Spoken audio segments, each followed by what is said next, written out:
All right, I'd like to bring the technology committee meeting to order, and I'll turn it over to Mr. Hill. Okay, good evening, everybody.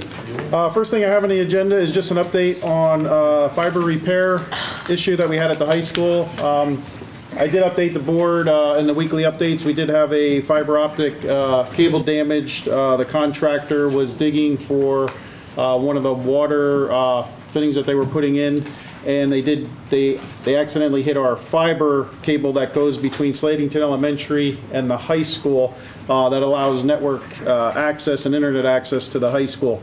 Fortunately, it was damaged pretty badly. They actually broke the conduit, and they did kink the fiber cable. And fiber is just a thin, very, very thin piece of glass is what it is, probably about maybe a little larger than a hair. That's how thin it is.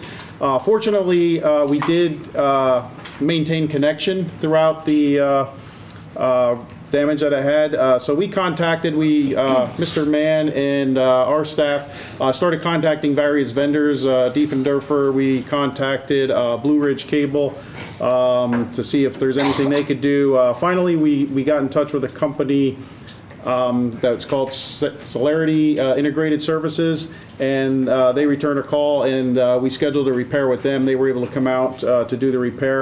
We had the repair originally scheduled for Monday. Then, of course, we had bad weather that Monday.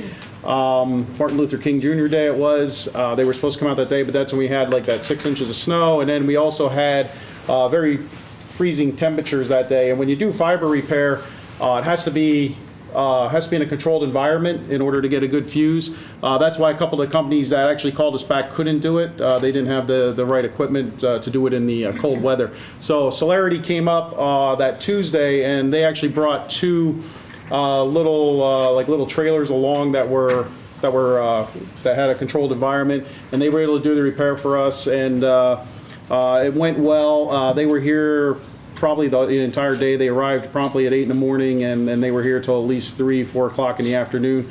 But during that whole time, our fiber was only down. Fortunately, we had a 45-minute period where we lost connection to the high school. Other than that, it remained up that entire time. So also like to thank Dr. Bali and Mr. Williams. We communicated with them throughout this entire ordeal to let them know that at any time we could lose connection. So they had contingency plans in place with the high school in case we did lose connection. We also had we had a day where we had an in-service day scheduled there that students weren't in school, so that kind of helped us out a little bit as well. But that's all repaired now. Everything went well, and the company that came out, that Celerity, they did an excellent job keeping our fiber link up as long as they could. So for 45 minutes downtime, that was fantastic. Does anybody have any questions about that?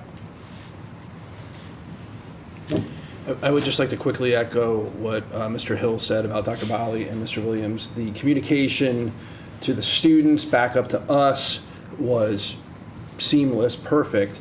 The other, I guess, issue through all of this was it also shut down our bell system and phone system at the high school.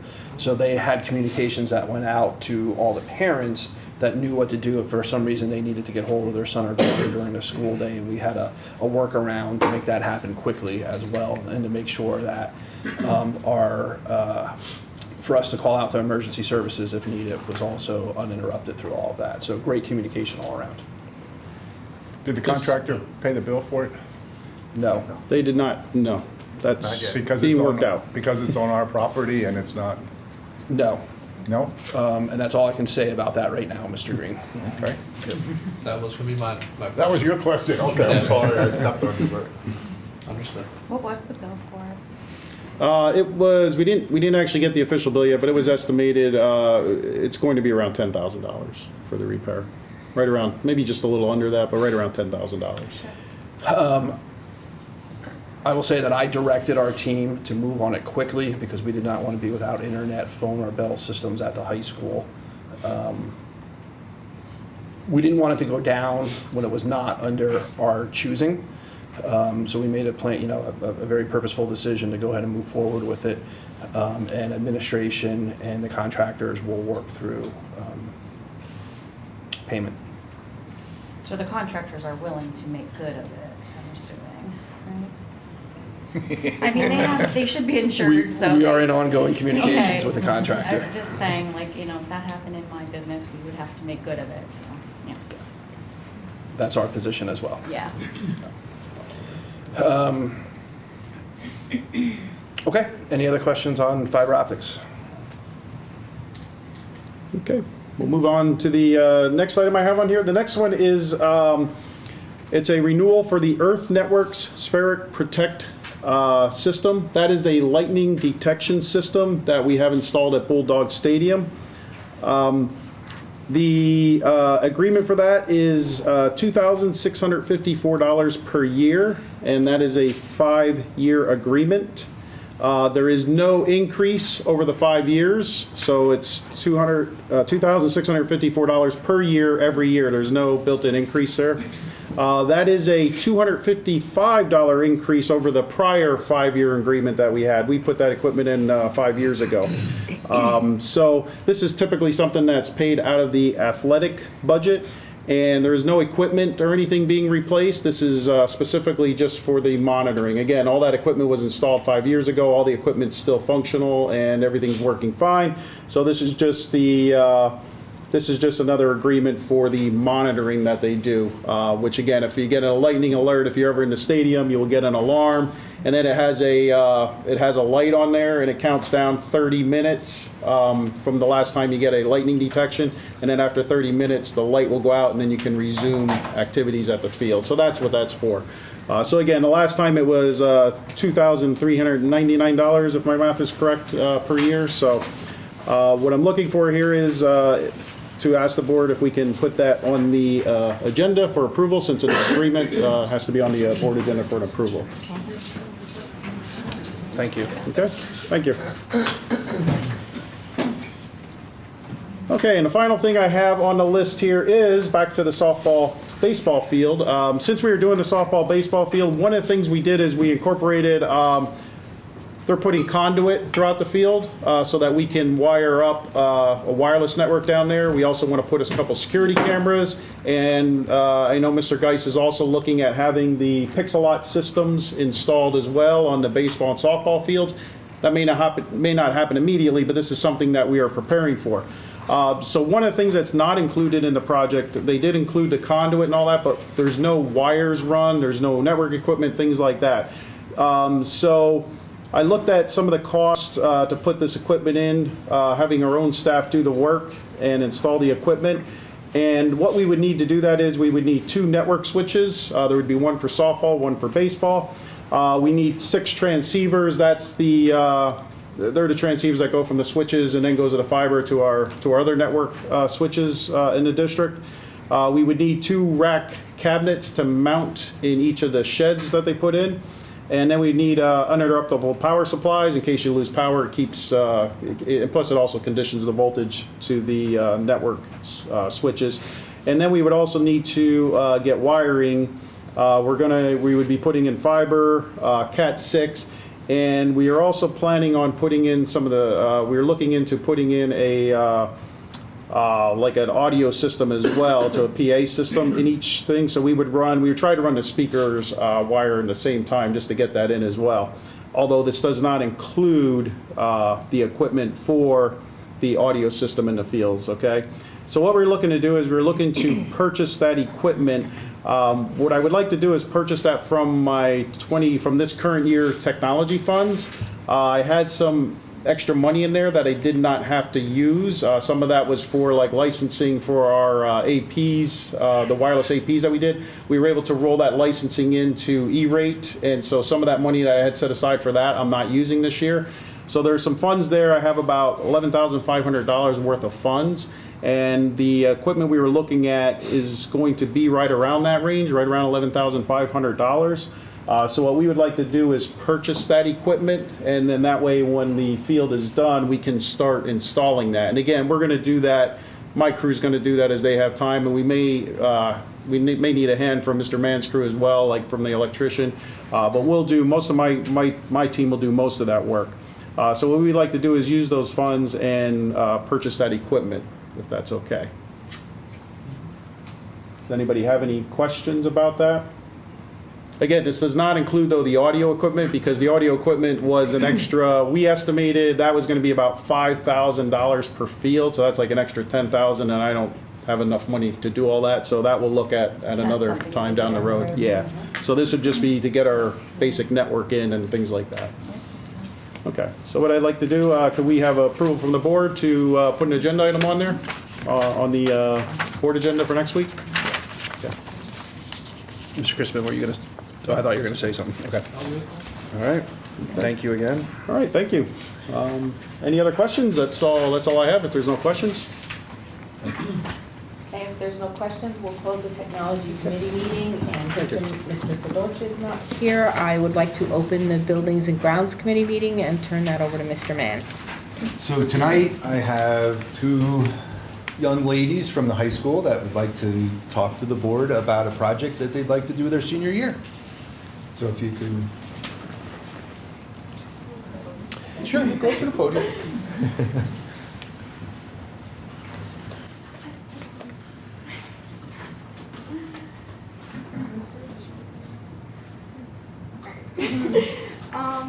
I'm Samantha Mack, and this is Emma Heil. And we have an idea to restore the outside of the high school parking lots and have them customizable for the seniors next year at Lehigh.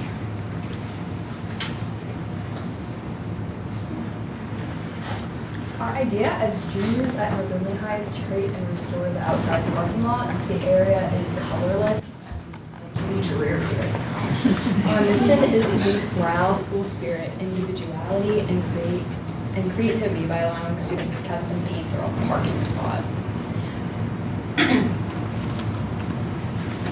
Our goal through this project is to bring spirit and individuality to Northern Lehigh. When given the opportunity to be creative, students can come together in so many different ways, asking for help, communicating with others, stepping out of one's comfort zone, and learning to become an individual. Through this activity, we hope to make others more involved in Northern Lehigh and to create a memorable experience that people will remember from high school, while also bringing the seniors back together for some of the last times of their lives. And then other schools that do this would be Northwestern, which is closest to us, Pleasant Valley, and Notre Dame. And that's just a picture of what it looks like at some other schools.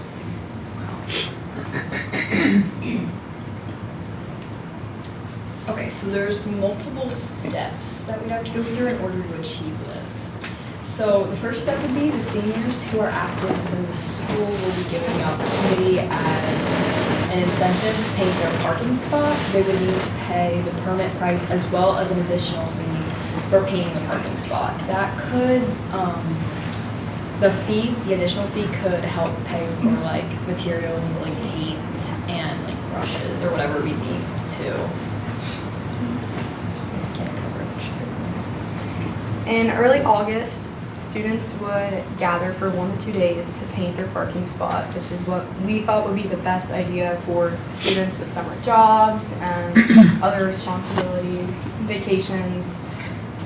Students will be given a border in the spot that they would need to abide by so that the white parking stall lines and the parking stall number can still be visible. And then the paint that would be used, that schools use, is exterior latex paint, and it goes for about $52 per 5-gallon containers. And then this paint is able to be power washed off, so that would be the idea of painting it in August and then removing the paint at the end of the year. And then step 3, in the same year after graduation, the same students will have 1 to 2 days where they need to power wash off their design for their parking spot for the seniors, for the next seniors to come. This will be viewed as like a moving on ceremony, as it will then be the last time students come together to see one another.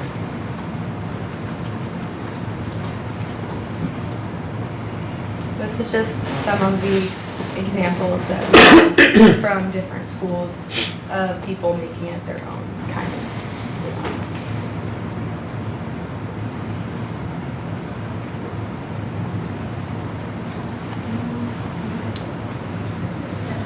That's it. I have one question, and Yeah. maybe I should look for the board rather than you. It's like, you're willing to pay fees, and since this is painting our district, shouldn't the board pay that money? Or am I looking at it incorrectly? So, Dr. Bali, do you want to describe the current system for students to have Sure. their So our current assigned system- parking spots? So parking passes for the kids, they do pay $10 to, have their parking pass for the year. And I think we were thinking like something pretty like small, like maybe an extra couple bucks or $5 at the most. And then we, the building, would be responsible for like the paint and all of that stuff. Okay. So yeah, that's our current system. Okay, so you're under $15 or something Yes. like that. Yes. 5-gallon. Yeah. Okay. Yeah. I can live with that. How many student spots are there? Ooh, that's a good question. Ooh. Do we have enough? Chris, you know.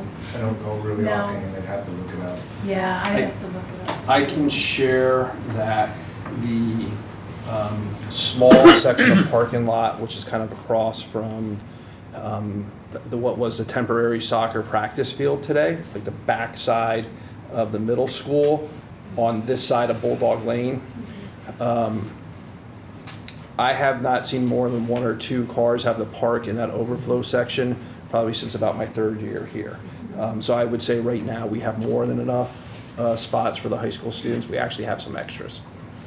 I would agree with that. Yeah. So there's a couple of things that I'd like to say. First off, thank you, girls. That was Yes. awesome. Great job. So Emma and Samantha, they reached out to myself and Dr. Bali with this idea.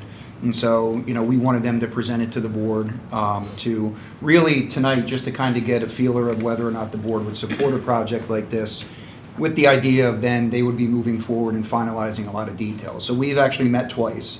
I am in full support of the idea. I think it's a fantastic idea. Anything that's going to bring school spirit, anything that's going to bring some of our students together, I think is a great idea. There's a lot of different things that we discussed that would be part of the finalization of the details of the whole project. We talked about those students who would be the students that would be parking and having a parking spot, but we also brought up the idea of, well, what about our seniors that maybe for some reason don't or can't drive? And so I know an idea that we talked about was possibly having down the middle of the parking lot, in between where the spots are, paw prints or something like that that could be individualized for those students who can still participate, be part of that, and then, maybe they don't drive, whatever the case may be. The timelines, the guidelines, the materials, things like that, those are all things that over the next month, if the board would support them moving forward with a project like this, these are things that we would get together and we would hammer out and figure out. And that's the best time for students to get together to do it. We also want to make sure that we do minimize, the labor, right? So, thinking about Mr. Mann's, guys that he has on staff, guys and ladies he has on staff. And so that's really where the idea of the kind of moving on ceremony, our idea came about. We said, hey, students would be painting their spots or doing their paw prints. And then one last time they'd get together to power wash it off as kind of like, okay, we're now moving on from Northern Lehigh. And so, those are a lot of the different things that we've talked about already. And really the idea was just kind of presenting the initial idea with the hopes of then moving forward and finalizing all those details and then coming back next month to present what that final project would look like. Is that about right, girls? Okay. So, yeah, that's where we're at. With that, is there any more questions? You have any concerns at all, Chris? Sorry, what's that? You have any concerns at all? I did, and Mr. Williams and I spoke on the phone. I think I'm willing to go along with it. There were some concerns from other school districts, but they pretty much hit all my concerns. At this point, using a latex paint which can be washed off. They've come up with a way to help wash it off. It's not put on my staff to take care of. I've reached out to some schools that they do allow their seniors to do it, and they're all for it. They love it. So I really don't have any major concerns. So I'm willing to, if the board is also, move forward on it. and Mr. Mann, just to that point, you know, I'm so proud of them for a couple of things, but you know, two main things was one of my concerns was when I first heard about it, well, what about the kids that, you know, don't drive or can't afford it or whatever, and they immediately like, well, we have a plan for that, and like the paw prints, and just that they came to us saying, this is what we want to do to, you know, because that's kind of what we're doing right now at the high school, and I know we all know that is, you know, build that culture because we believe that that is going to have an impact on everything, including academics, right? So when kids want to be there and they're excited and they have pride for their school, you know, just them sharing the idea, you know, it's like, yes, this is awesome, like we want to. So it's like stuff like that when kids take the initiative to come, you know, it's not always the adults saying, well, we can put pictures up and we can do this, but they're like, now the kids are coming forward and saying, can we start this club? Can we do this? So, you know, I'm just proud of them for that. And it took a lot of research because we kind of pushed back on them a little bit, like, well, who's doing it and how much does it cost and what, you know, so I just am proud of you and you represent us well and so well. And, you know, I answered a lot of our questions, Chris, that we had initially. I just have a concern with, will you guys be approving like a picture? Yes. Before, not that they're allowed to just go and put whatever they want? So that was something that was brought up in our meetings, and any student that does take part would have to submit a design, and it would have to be approved. You know, other things that we talked about is making sure that students are in good standing, things like that. And so, you know, these are all the things that we kind of talked about that are going to be part of those final details when it's presented then in full as to this is what the full project is going to look like. But absolutely, and I can tell you that they brought that up initially, and they said, you're going to want to approve designs, right? Yeah, absolutely. So yes, without a doubt, they would need to be submitted by a period of time, and they would have to be approved by administration. And then obviously during the actual date that it happens, there would be administration present to be there to supervise and to make sure that those designs are the designs that are getting on. And then also with just the pressure washing of that off, assuming they would use the school's pressure washers, would that be supervised by at least someone? I mean, Yes. not that they're handling equipment that could be kind of dangerous. No, absolutely. You know, we part of that plan would be make sure that there was proper supervision for both the painting and for the removal each time. Okay, then I support it. I would, I love this idea, all right, so, you know, Sam and Emma, great presentation, thank you for coming so prepared. The board may want to consider doing like a one-year conditional approval, and then coming back afterwards to see if everything went well, if there was any concerns that we need to continue to work through, or if the program can continue year after year. But I do support it now, kind of like that 1 year kind of conditional trial basis. I'm sorry, Mrs. Frank, I didn't mean to cut you off. Coming from art teacher land, because this is, you know, what I do all day long,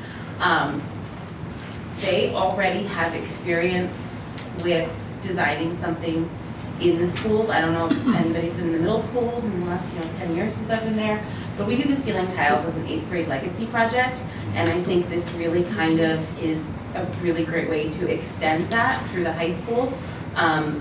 Everything that they've already brought up is stuff that I would have done in class, making sure we're safe, making sure we're, falling in budget, not doing something that is detrimental to, property and things like that. So I think this is the coolest idea ever, and I kind of wish I was a senior to paint parking spots. Staff do it. Maybe. That's a good one. Something to think about. Staff parking. They can paint my stuff. Little staff versus students competition. I like that idea better. Who would own this project? Is it, so today we would have a committee or some type of club that would come and present exactly what you ladies did, which is, this is fantastic, well done. And I totally support the idea of it. And I love Dr. Link's idea of that conditional year, let's see how it goes. Who's the owner of this that's gonna decide when these two wonderful young ladies move on, who's gonna be that next in line? Is it a new club? Is it an administrator? Is it a teacher? Is Class project. Class project? Those types of things. Where does it fall? And then how are you going to keep it going so that it just doesn't fall off the face of the earth? Well, there are senior class advisors. So then there's junior class advisors who hopefully become senior class advisors. I would just assume that would be part of that. But it's a good question. Yeah, so we did talk about it a little bit today, because, you know, I brought up in our meeting today, you know, like, hey, so who's all, you know, is it just you guys running? And so really right now, the idea is coming from these two young ladies right here, but we did talk about whether or not that could be like the class advisors, like you said. And so I don't know that necessarily that's the case to start it right now. But I think it would be good to house it with a group like that so that it's something that continues to go if it does become an annual thing. I think the low-hanging fruit with that certainly would be the established groups like, you know, the class advisors and, you know, the class officers and things like that, as long as they would want to. And so, you know, that would actually be something that we'll talk about more, you know, who else do you want to bring in on this to make this project go? And that will be part of the details that we're going to figure out over the next month, and then kind of find a landing spot for how we go moving forward. You know, at the very least, if it's a project that goes well and it becomes annual, I can tell you as an administrator here, I would make sure that it was something that continued and we have a, you know, a game plan and we move forward. But I do think it has to be a group that it falls into so that it keeps going year to year.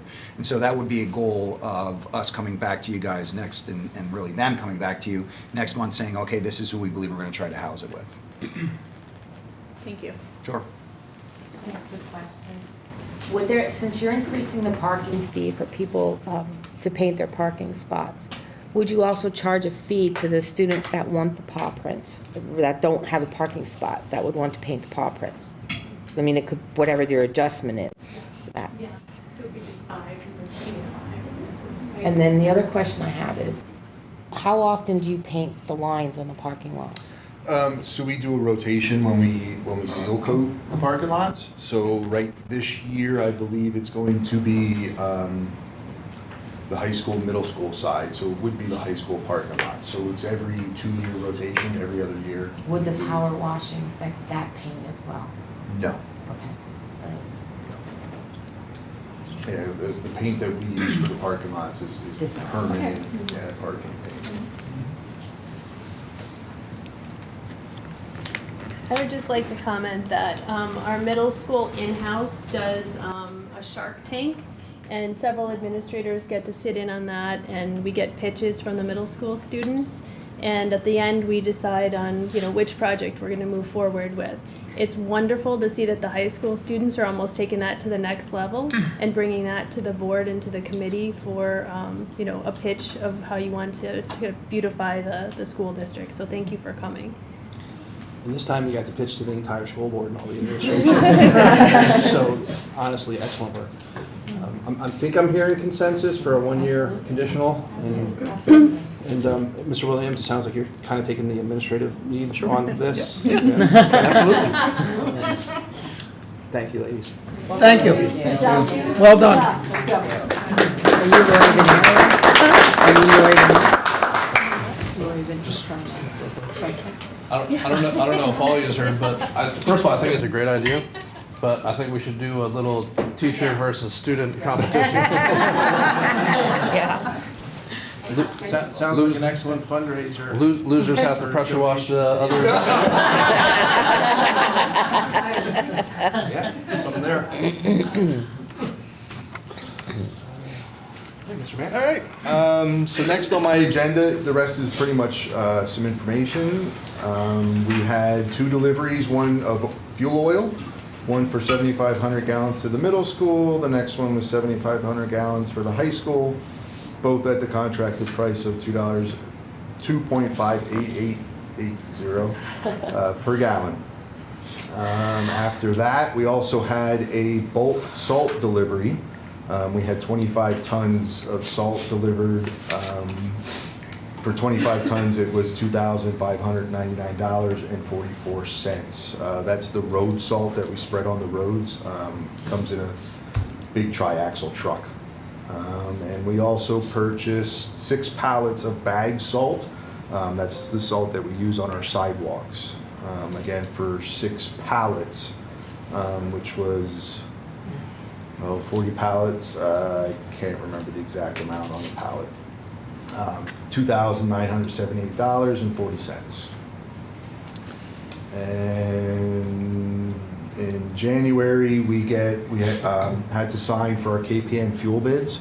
If everyone remembers, that's to put us in the bids with the other schools to get our pricing for our fuel oil. So we entered into that.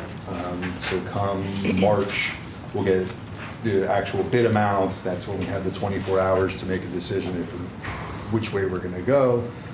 So that was just to remind everyone that we have that coming up. And if there's no questions, that's all I have for tonight. I think we have about 2 tons of salt left after the last 2 weeks. So we are really going through it, but I do think that I'm just kidding, we have much more than that. But we really are going through it, and it looks like the rest of this week, we're probably gonna need to use a lot more of it. It's like Wednesday night, you'll be putting some in. And Saturday night. And Saturday. Yeah. So, thank you, Mr. Mann. Okay, if there's no questions, I'll close the Building and Grounds Committee meeting and turn it over to Mrs. Culp. I will open the Finance Committee meeting by talking to Nikki, like a cafeteria update, please. All right, good evening. Just had a couple updates for food service here. First is just, again, we did get the breakfast expansion grant, mini grant to purchase some mobile breakfast carts for our department.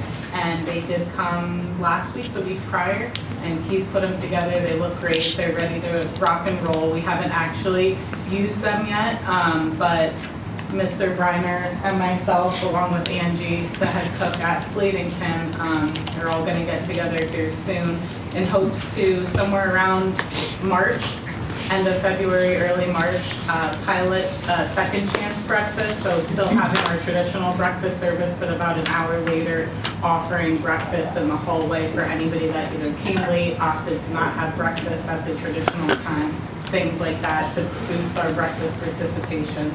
And then we'll see how it goes the end of this year, and if it all goes well, we will continue on next year, hopefully, with the program. But the grant was great to be able to, get the supplies to execute this. I have an annual site monitoring surveys that I have to do this time every year.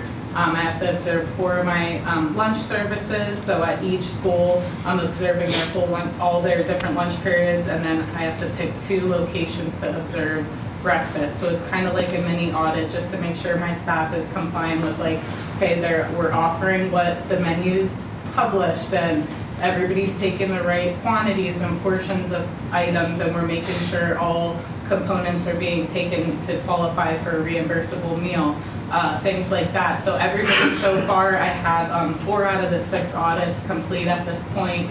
I have to go over and observe Peters Elementary's lunch and then middle school at breakfast time. But for the most part, everybody's doing a great job with that. We have, because of lunch and learn and our merged lunches and things like that, not having as much time in the morning sometimes to always cup fruit up or cup this up or that, those are some time consuming things that we do. So we're doing a self-serve type thing where orange wedges, for example, are in a pan and they can, the students can serve themselves instead of us cupping it up. So, sometimes that opens up, well, are they taking the right amount? Are they just taking 1 wedge? And, that's not a full serving of fruit. So just those are some of the things that with the Act 80 Day coming this Friday, I'm just going to recap to them, what we're doing great, what we need to just make sure, the student is going back and getting a little bit more of whatever the meal component was. So that's the whole idea behind those. And then with the School Cafe app, at this point, that is what is tied to Primero Edge, which is our software program we use at the register. So School Cafe is the name of the app that anybody can download on their phone. Up until this point, it's kind of just been a place where you can create a meal account and load money if you wanted to buy a la carte items. It didn't have our full menus at all of our schools on there. our menus are always published on our website that you can access easily. But, you know, it's a lot of data entry stuff, so I'm doing my best to get that up to speed. So right now, Peters I'm focusing on, so if you go online starting January 1st, all of the menus, and all the schools follow the same menu. They just serve different portions, you know, from pre-K to 12th grade. It's just the portion that's different, but everybody follows the same menu. So, you know, if anybody wanted to go on the app and look at the menu, look at the nutrition information, allergies, all that's in there now. It's just, you know, phasing in to get it to where all the schools have access to that. And then just a reminder, giant roundup at the register. We're in the middle of it still right now, started January 1st, goes through March 31st, just rounding up to the nearest dollar. Those proceeds go to us, our food service department, to be used for specific things like our Backpack Buddies program. If anybody has negative meal debt that has to be, you know, cleared out, things like that, that's what we use those funds for. So. And then lastly, we are still in need of a cook's helper position at Slatington Elementary, hoping to find a good candidate here in the next couple weeks. We just had one come through on Friday, so we're hoping that all goes well. We can get her in here for an interview and be back to full staff. So that's pretty much it from food service for the evening. Any questions about anything? Mrs. Fink, you had mentioned a possible usage of the roundup, the register funds is for if there's any student meal debt. What is the status of the student meal debt? We actually cleared that out entirely, I think, end of last year. Excellent. Yeah, so we haven't accumulated any, and being part of CEP has really helped with that, so. Good, that's great news. Haven't had any students go into the negative, so. Good, thank you. How your other breakfast program is going to go. I think it's going to be successful. Yeah. But I'm curious to see how it's going to go. The only thing that I heard, and I'm hoping that's not the case, we're part of a group called Lenorco. It's a purchasing group, and we meet quarterly, and we had a meeting last Friday, no, the Friday before, and I brought this up because I wanted to see if other districts, there's 9 districts part of this group, and nobody's currently doing a second chance breakfast. They do like grab and go or breakfast in the classroom or all these other types of things, but they've never done like almost offering like a second breakfast later on. But there was, somebody brought up they never pulled the trigger with it because they were afraid that it was gonna then impact their lunch, because then you're getting so close to serving lunch. So then they're, you know, if the student ate a late breakfast, they typically would order lunch. Now they're not, they're just skipping lunch then, and then your lunch counts go down. So don't know if that's actually true or if that, you know, how that'll all happen, but that's why we want to like just trial it for a couple months this year, and you know. Otherwise, we have the carts to be able to provide whatever service we need to in the future if we ever do grab and go again or breakfast in the classroom or anything like that. So. I know you spent a lot of money out of your budget last year buying some things. Do you know roughly what your balance would be at this point in time in the cafeteria fund? Well, we're always like a month behind because of our subsidy. I actually have to like put our January claim in now that we're officially in February. But we were above what we ended last year.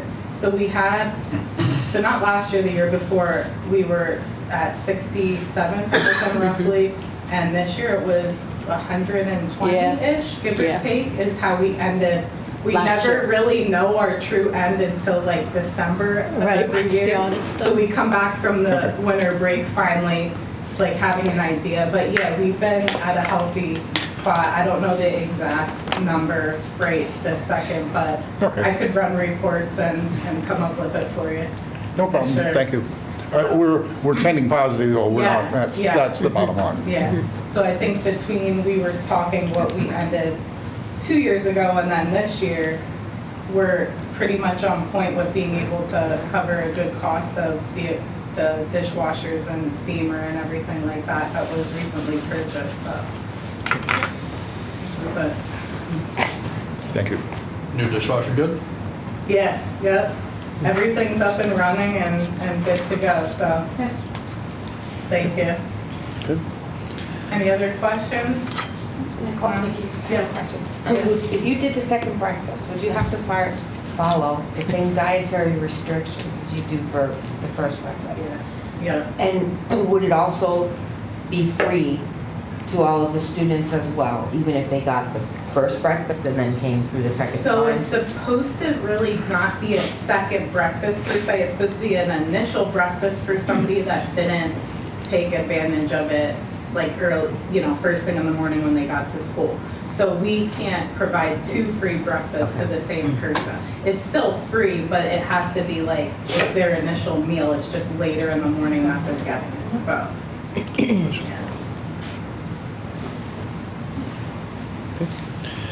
Okay, up next, we have Mr. Remick and Miss Mackey.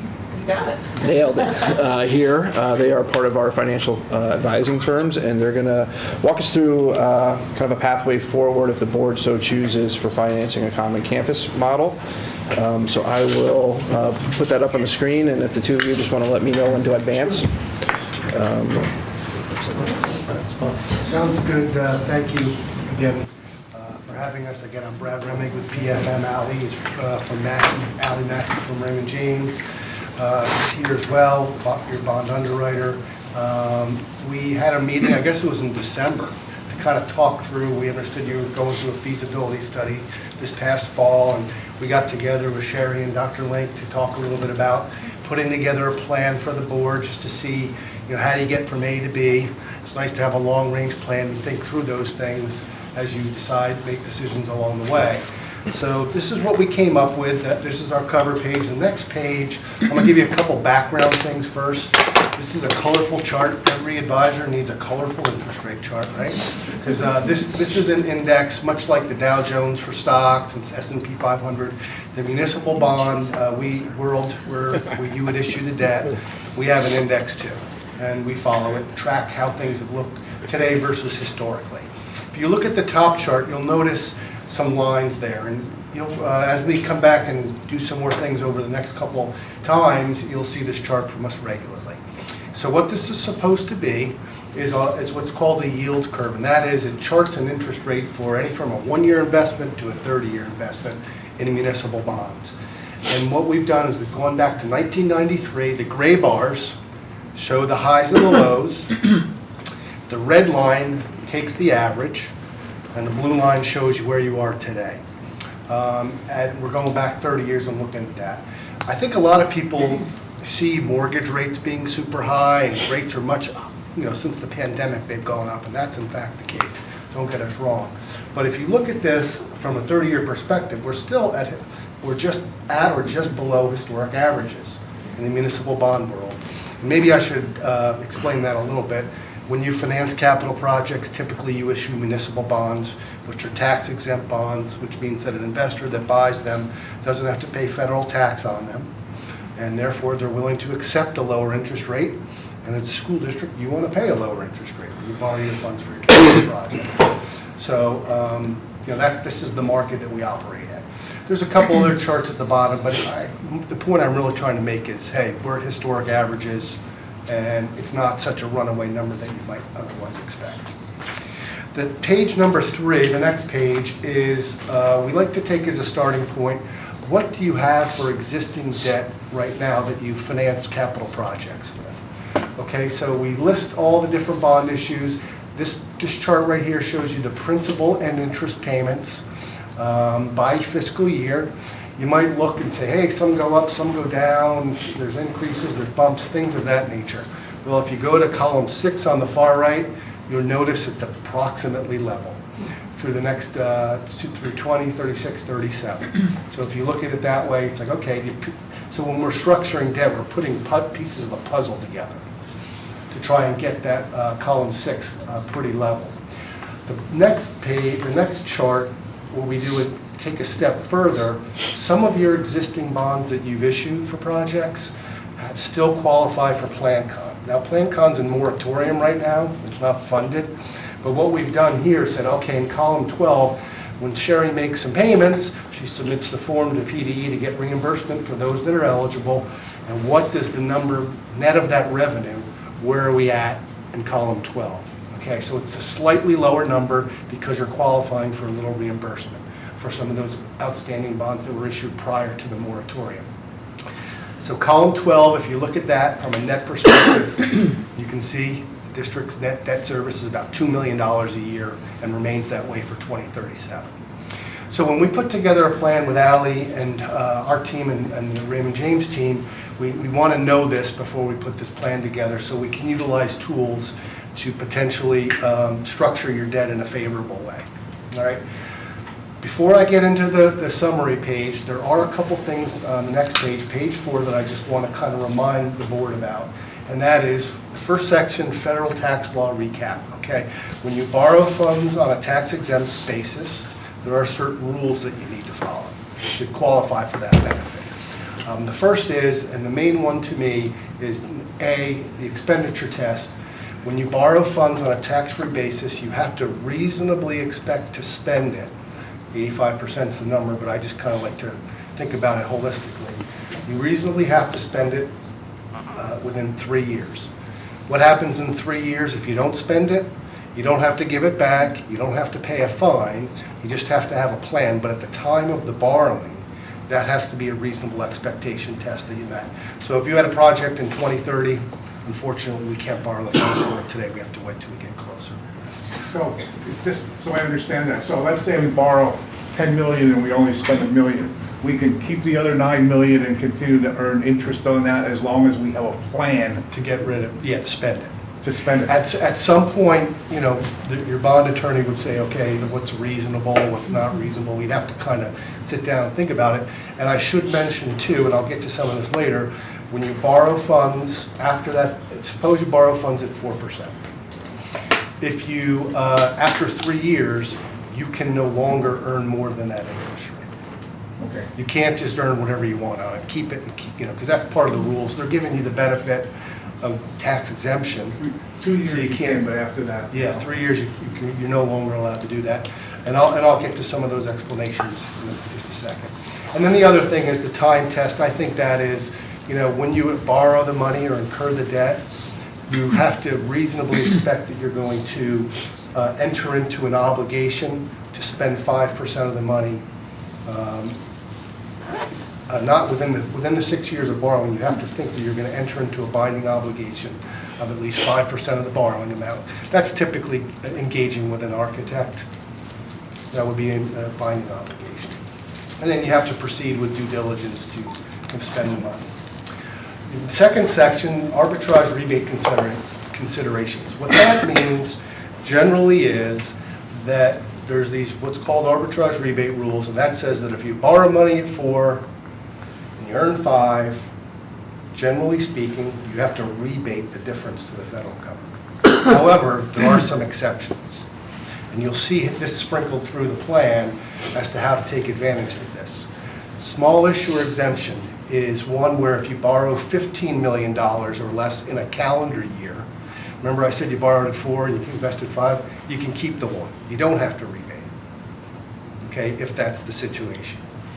And there's another exception where if you spend the money quickly, if you borrow more than 15 million and you spend the money quickly, there's different spending exceptions. That's another way to borrow at 4 and invest at 5 and keep it. So most of our clients have been trying to take advantage of the small issuer exemption because the borrowing rates, like I said, are at historic averages. And I'm sure Sherry will tell you she's getting a pretty good rate of return on her investments. So for that 3 years, if you're a small issuer, the 3-year period I mentioned, if you borrow 4 and you invest at 5, you can keep the difference. I think it's a little narrower now, but that's the concept. Okay. The third section is bank qualified bond review. That's a little bit different. That's not 15 million. That's what's a 10 million calendar year limit. So if you borrow 10 million or less in a calendar year, your bonds can be called what's called bank qualified. And what that basically means is some certain investors that buy those bonds can have a certain tax credit against the interest they receive. What that means, bottom line to the district, is if there's a tax incentive to some buyers, that again can lower your interest rate. And then also, the other thing too that we would tell you is that if you do bank qualified bonds, you can usually get a prepayment provision that's a little shorter than if they're not. So those are two little things that I think we wanted to just explain to you when we go through the next slide, why we've mapped out a plan that looks like we've mapped out. Okay, so I'm going to go to the colorful page, and this is where all the numbers are. This is where I'm much more comfortable, lots of numbers. So what we've tried to do here is put together a plan over the next, I want to say 3 or 4 or 5 years, where you borrow funds over different calendar years, and we can show you how the payments might look and how you can phase them in. So in the blue, you'll notice there's column numbers above each thing as well. In the top box in the blue under column 1, we're noting that, okay, suppose we borrowed $15 million in 2025. We closed in sometime in July of this year. We had a 25-year term, like a 25-year mortgage. Think of it that way. It's a 25-year term. And I note in the box there, is it bank qualified? No, it's not, because you're over 10 million. But are you small issuer? Yes, you qualify for small issuer. And then what we did on the bottom columns, on the bottom half in the blue, so we start with column 7. Remember, those were your existing payments that you have already, about $2 million a year. And then we said, okay, if we did a $15 million bond over 25 years, what would the principal and interest payments look like, also known as debt service payments? That's in column 8. That's what we're estimating or projecting what they could be, the payments.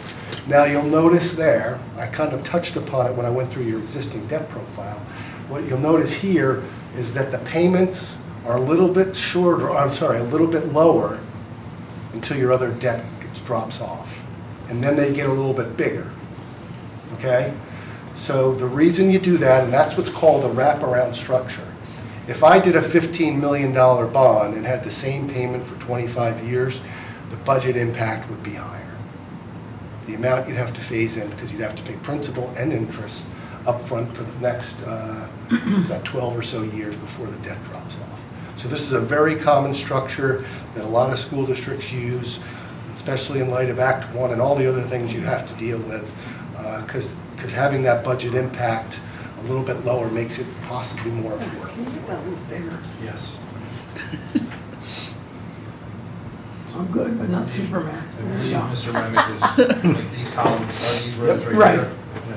That's what we're looking at. Yep, that's what you're looking at. That would be an estimated repayment, again, over 25 years.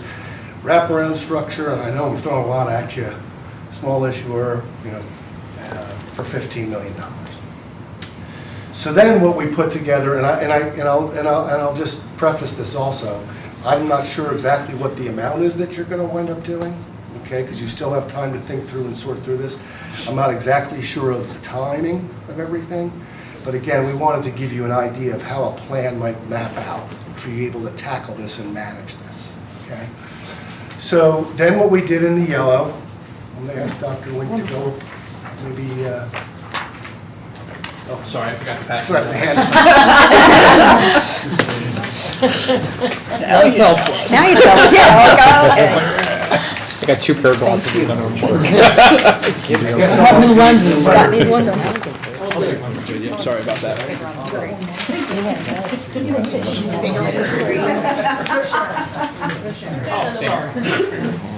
I don't know which, I don't want to share.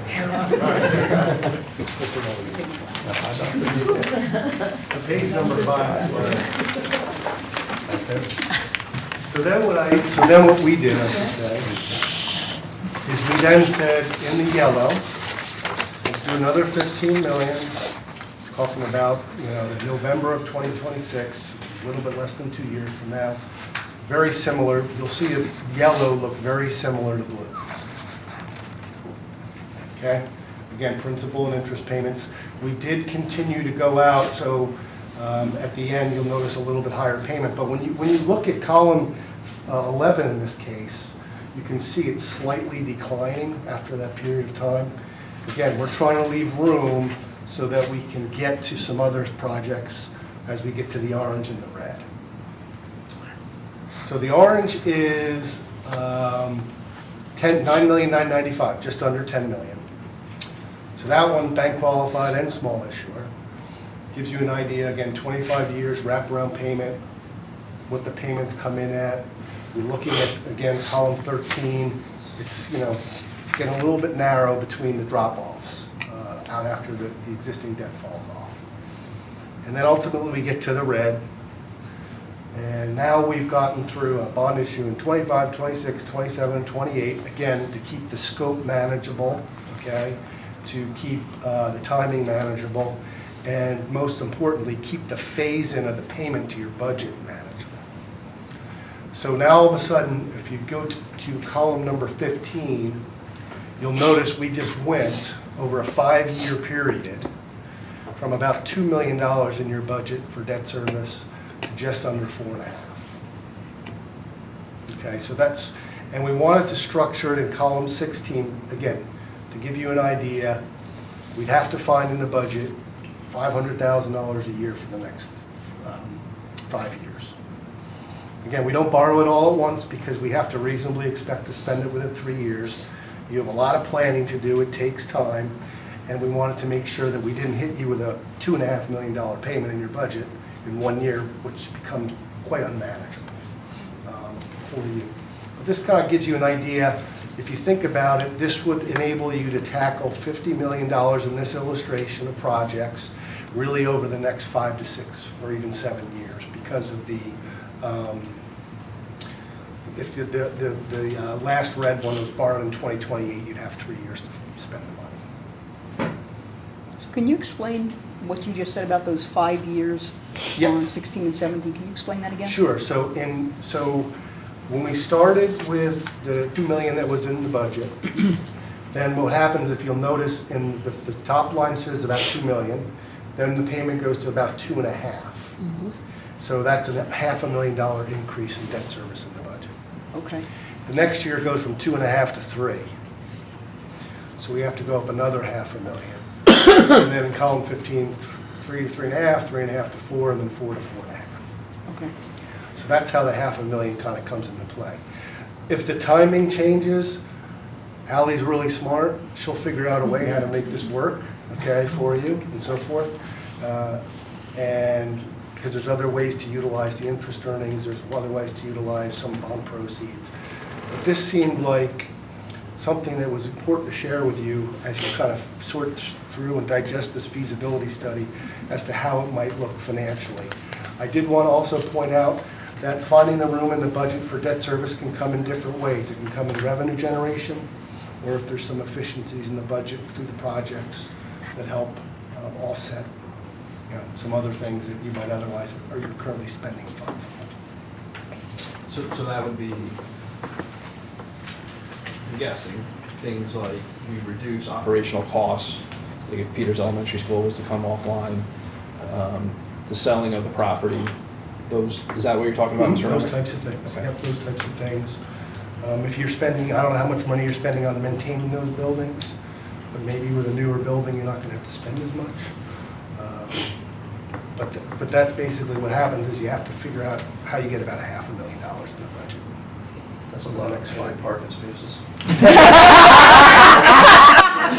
don't have that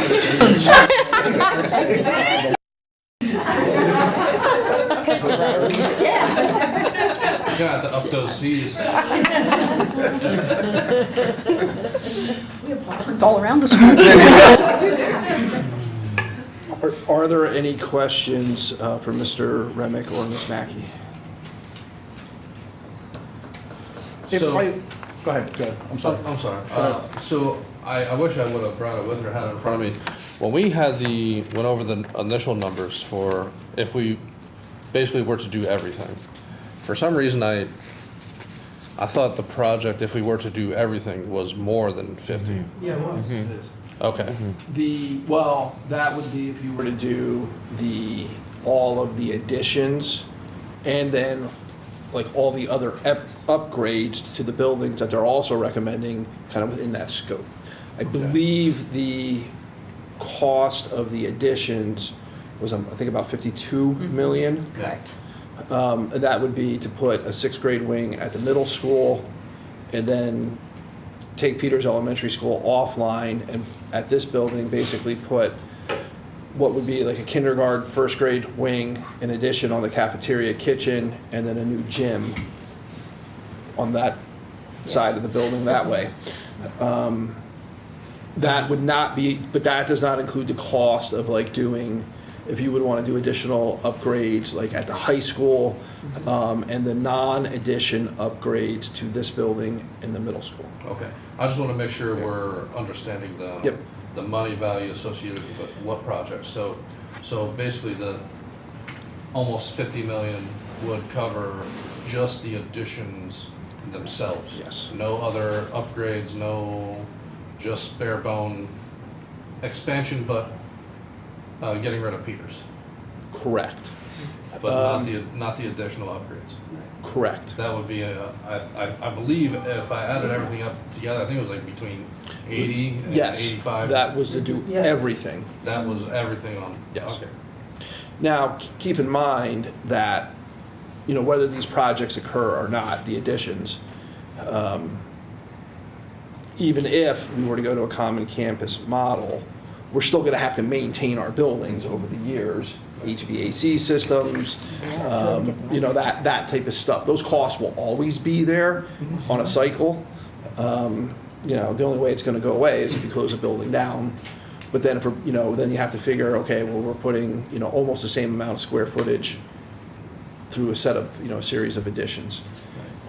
You know, we also had a conversation, I'm getting a little bit ahead of ourselves here, but we realized that we would have to close the gap here a little bit if we were to do the additions. And we've had some conversations about, we know that we've been very kind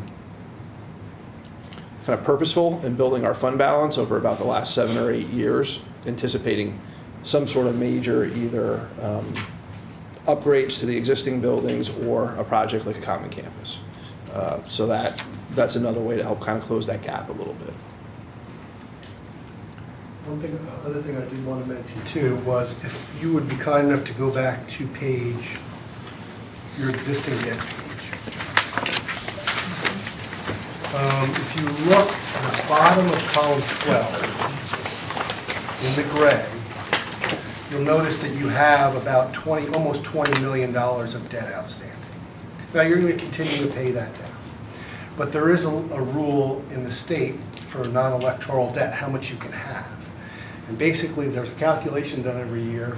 You take your average revenues for the last 3 years, minus any one-time ESSER funds, things of that nature, and multiply it by 225%. So that's how much non-electoral debt you can have outstanding. So to your point, you don't have like a blank check to just do everything. You kind of have to, you have to operate within that. That calculation gets updated every year. Debt gets paid down and revenues normally increase, but I just wanted to throw that out there as well, just so you know. We have to operate within that as well. That's almost like on a bigger scale, like trying to get a mortgage, your debt to income ratios. Yep. Just, okay. So I guess this is more of a question for you. So looking at the calculations here, seeing the repayment going up $500,000 a year, how does that number translate to tax increase? Every $500,000 is going to equal what? So if this year, if we would raise our taxes to the max if we can, we would realize $1.1 million in additional revenue this year based on a 97.45% collection rate. So it's doable. It's not going to be doable with 1.5% and 2% increases. I mean, you're going to have to look at it as we need to raise the taxes because there's no other place we're getting it but from real estate taxes. So refresh my, what was our max rate that we could go this year? 5.1, I think it was. Base 5.1. So 5.1 would get us 1.1. So we'd be, so just to cover that 500,000, you're looking at a minimum of 2.5, 2.6 just to cover that payment. Correct, and that's why I said, that's why you can't be on the mindset of 1.5 and 2s, because you're gonna need to go into your 3s and 4s. Because I'm just, Yeah, exactly. wheels No, are. Yep. You are the- 100% correct, The Ted. the hamster's on the wheel and it's going round and round. You are If you see the correct. smoke coming out, it's working. Okay. Yeah. And I believe my illustration shows the 500,000 increase starting with next budget year. 25, 26, right? Right. Yep. So, I had a question. You referenced PlanCon. yes. That is no longer. Okay, that's what I thought. I just wanted to clarify that because. We are still tied in for the old projects we were originally getting, and it's not a lot of money. It's like maybe somewhere around $200,000 a year we get in PlanCon money. Okay, I knew it used to, way Yeah, back when. yeah. But We had a preliminary showing of the governor's education budget this morning. They let school districts get a little bit of a sneak peek, and there was no No talk mention. of doing anything with PlanCon. Okay. It's just sitting there. Okay, thanks. I just Yeah. wanted to clarify Yeah. because That's a that good would question. make a huge difference Oh. for what we're looking at. It doing. always did. Correct. Right, and that's how It was we a were able to nice, do it was what a we did help. Before. Mm-hmm. Okay, Big help. shucks. Okay, thanks. I guess the question, are you finished, Donna? I'm sorry. Yes, I am. Thank you. I'm looking at line 17, the black on the last page, and as Chad kind of indicated, we're going up about $500,000 a year on Correct. that page. And that sounds significant, but I would remind the board that this year, we were like $2 million under budget. We put $2 million in our fund balance. That is We have correct. $2 million extra dollars in our budget.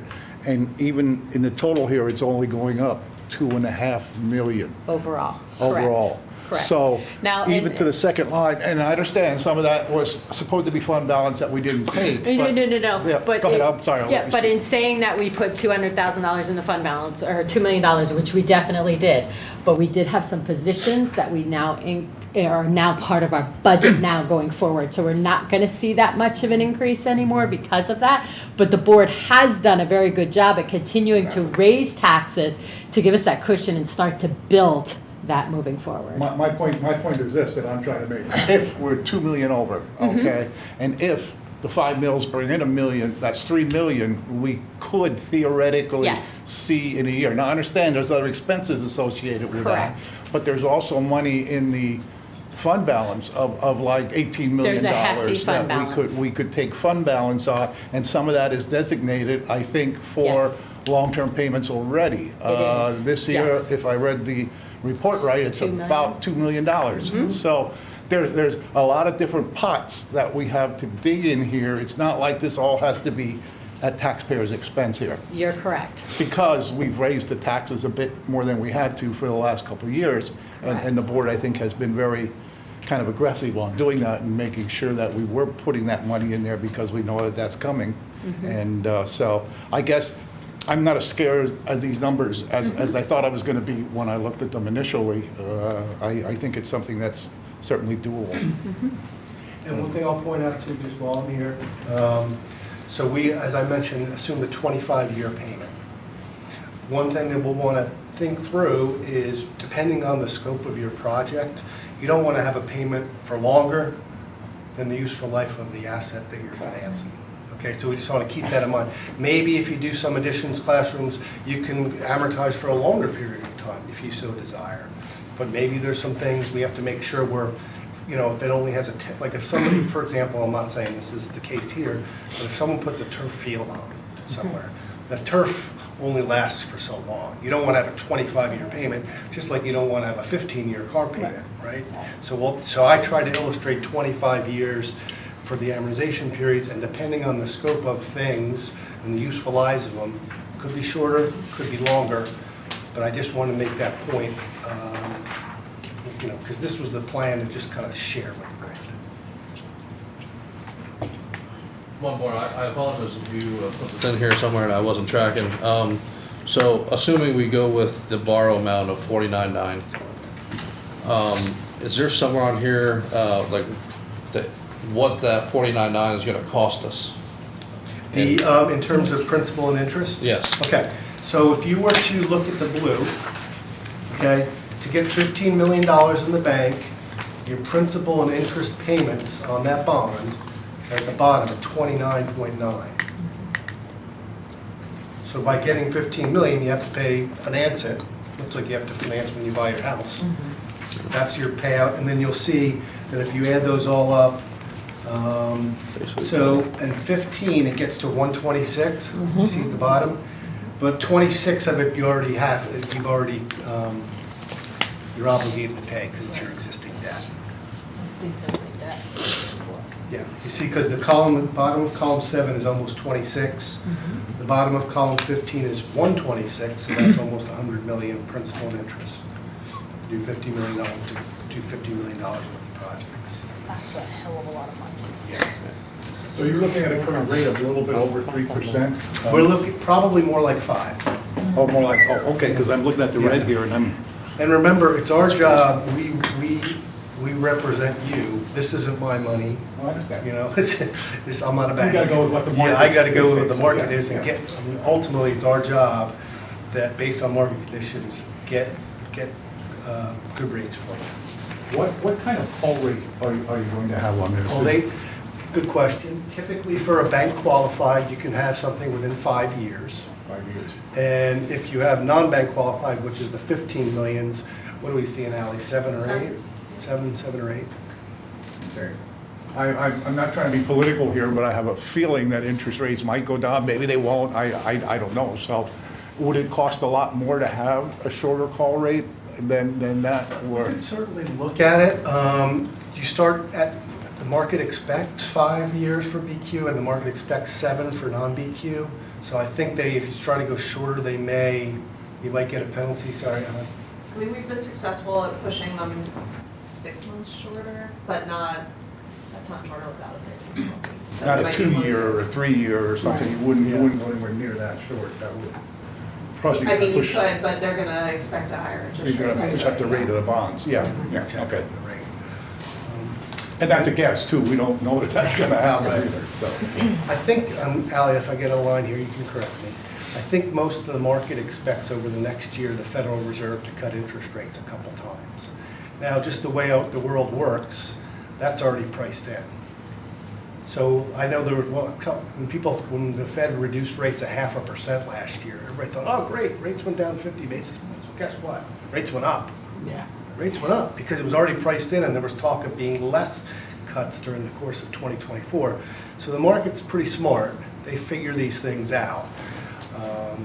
So I'm not sure that even if the Fed cuts during 2025, you'll see rates come down. There's much more bigger things going on, inflationary wise, that will have more of an impact on that. Am I okay? Yeah. If only we knew. I wish, I would be on the beach somewhere. Mr. Remick, the last time we did a project with you and your team, you kind of walked us through what our Moody's rating looked like. Can you maybe recap that a little bit? Kind of what, how are we perceived to lenders right now? Right. Well, I think the rating is A1. A1, which is pretty good. Okay, that's average or just above for Pennsylvania schools. They love to look at the cash. They love to see that you're planning ahead. I would think you'd be very well received in the market. I don't think we'd have difficulty gathering investors to buy Northern Lehigh School District bonds. Thank you. And then we'd have to go through that process again. I know Sherry always has a lot of fun. We file everything with the rating agency. They look at it. They schedule a call, an hour meeting or something to ask questions, and they go to a committee of their peers and they talk about Northern Lehigh School District. They want to know all about the project, your finances, the demographics of the area, things of that nature. But they do seem to love fund balance things, and you might be, given what your performance has been, I would think they'd look favorably upon. That is a key point too, when you look at putting a project together like this and having a multi-step financing plan. We would always say, and I think Brad would agree with this, not that you can't spend the fund balance on the project, you certainly can, but to do it last, to keep the cash until you're far enough down the road that, it helps bolster the rating along the way, which keeps your interest rate lower, and, then you can roll with any punches that come up along the way as well. If we spend it first, then we don't have that flexibility, so that would be just something to keep in the back of your mind as well as you start to think through planning. So a lot to digest. We're happy to come back. We're happy to run other scenarios, whatever the board and the administrator wants us to do. Be happy to come as many times as you want. I think I'd like to see like, sorry. Oh, no, that's Don's job. No, I would like to see how each of the years would, what you would want to have them cover. Like, we talked about the different options. So what would 15 million get us on that list? What would the next 15 million get us on that list? That's what I would need to see to understand what we're looking at here.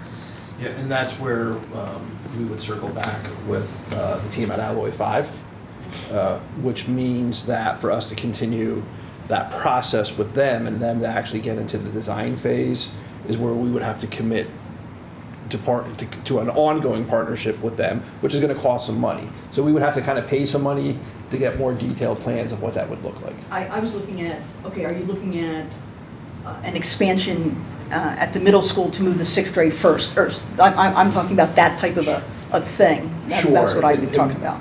We can get more in the weeds with that, absolutely, but that would have to be the first step, would be the work at the middle school. So we have somewhere to send 6th grade. Right. So that sequence would be middle school, then Slatington work, and then take Peters offline. Yeah, and then it's a matter of like how this money would apply to those. That's what I'm looking for. Yeah, I'm sorry. Some of that was outlined, I think, in the presentation that the architect gave us. Yeah. I don't remember it anymore either off the top of my head. Yeah, I just don't have it in front of me It's right not, now. it's not there, but That's all. it's in that presentation somewhere, the time schedule. So that's what we'll have to do. Does anybody else have any questions? I got a million of them. Oh, I know. Yeah. 50? About 126 million. What's the next plan? What's the next step? We can't obviously sit on it forever, but what's the request next? Well, right now, we wanted to get this information in front of all of you, give you some time to kind of think about it, think of some questions that you may not currently been thinking about. I would say the next steps would be for us to kind of bring together the planning of the architects as well as the planning of our financial advisors, and just say, kind of more to Mrs. Culp's question, what can we do, when can we do it, and how are we going to pay for it, and when do we want to start, if that's the will of the board. So it would be really, Sherry and myself and the rest of the administrative team kind of circling up with those two groups. That's great. I'm happy to kind of bring everything back, potentially even the architects and our financial planners, for the March Buildings and Grounds Committee meeting. I would say, the longer we go, the more urgency there is to make decisions if we want to plan for anything in the upcoming budget year, because we're now currently working on the 25-26 budget. So we're going to have to make some decisions by the time that budget is finalized. Can I make a suggestion, Matt Green? As we get deeper into the weeds on this, I would rather not do this with all the other committees. Because my head's wrapped around this, and then I got 3 or 4 other committees.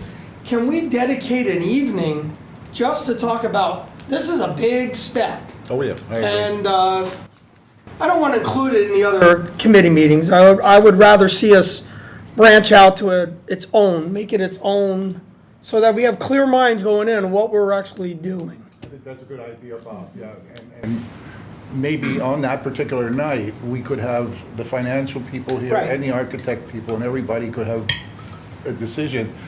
Also, any questions we have could be answered by that time, and I think a couple came up tonight that I'd like to see answered. I'd also like to see the difference between doing like the red and the orange and the yellow, which were the high demand items, if you remember, and what would that cost as opposed to doing the whole thing. But we can have some discussion on a meeting. I don't know what night works for people, but if the board is interested in doing, are you interested in doing something like that? Yeah, I would just, I think that's a great idea, Mr. Kern, because, our heads are spinning here, and then we gotta go back to the other stuff. Right. So, I think that fabulous idea, and maybe even also, have community members come out, like, this is a big deal. Mhm. You know, this isn't just a 2, 3, 5-year thing, this is, you know, Mortgage.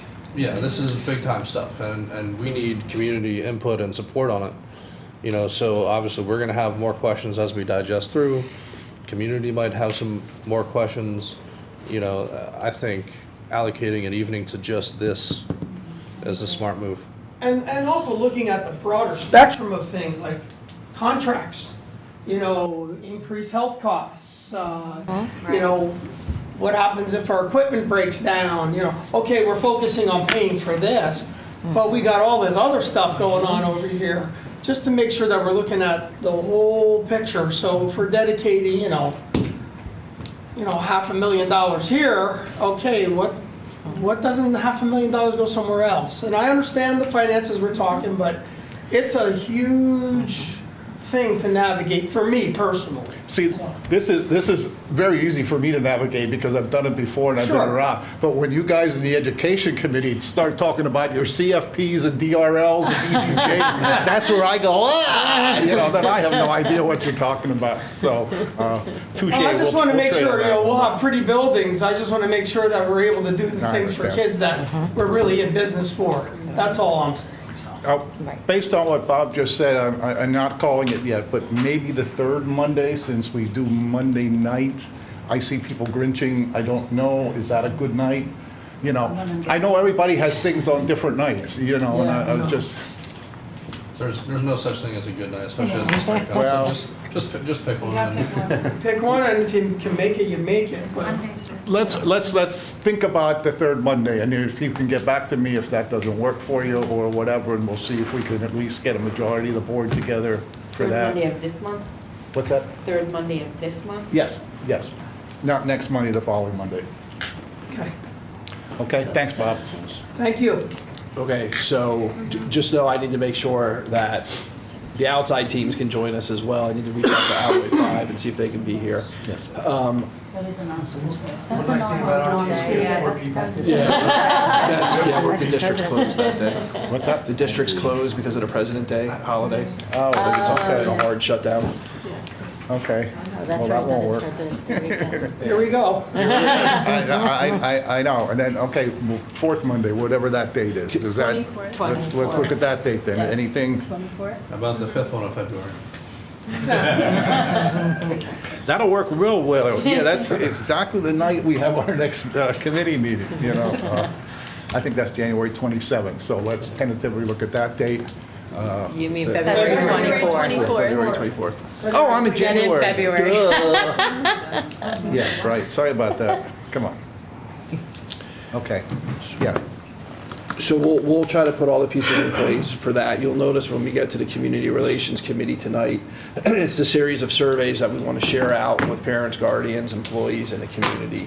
So we're kind of already heading that direction anyway, and hopefully we can have returns on those surveys by that next meeting. And we could also have some discussion next Monday night also during the meeting. You know, I don't want to get into an hour discussion, but if we can, you know, have some repetitive questions, we can answer them or try and answer them. Okay? Thank you.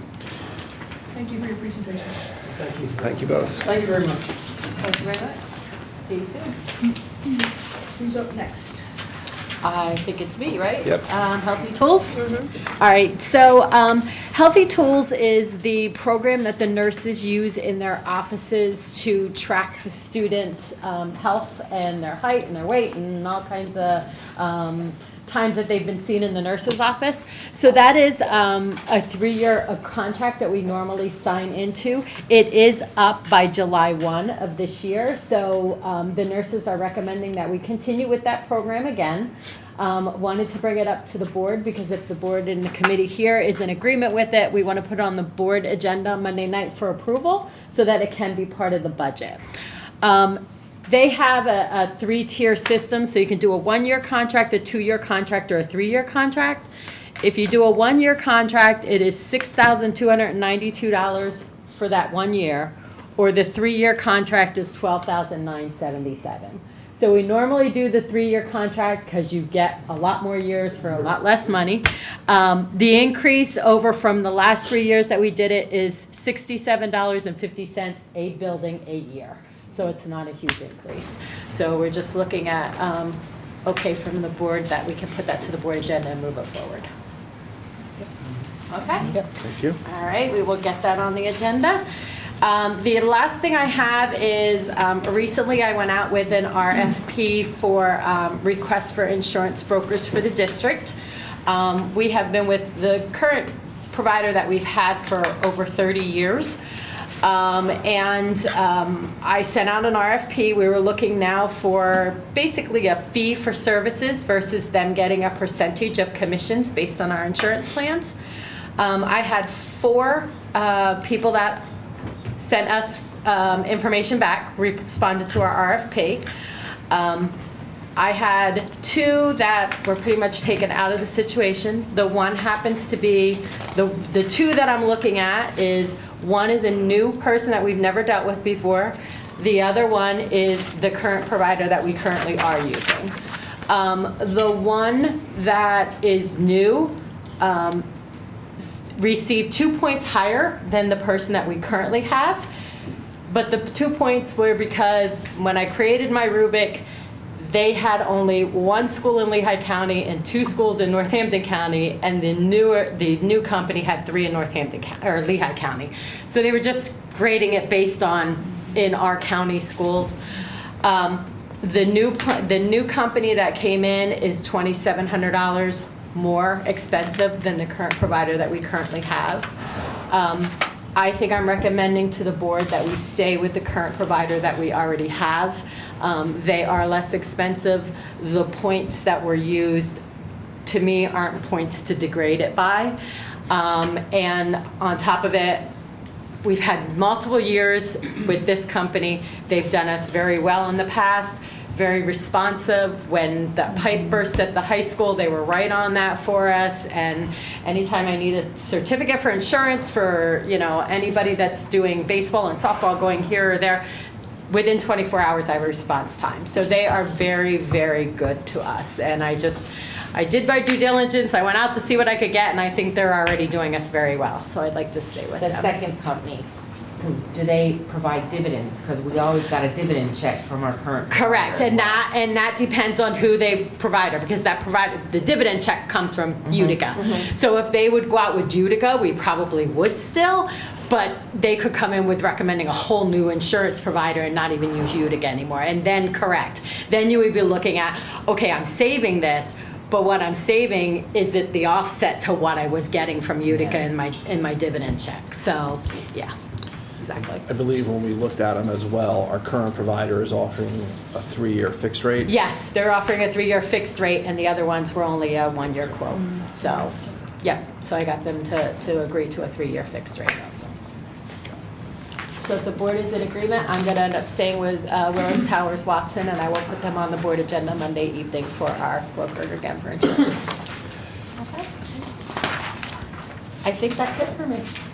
I have a question. Sure. And I apologize ahead of time. When you guys said that you had a preview of the state budget today, was any mention made at all if they do away with the federal Department of Ed and turn it over to the state, how that's going to affect? No. Okay. All right.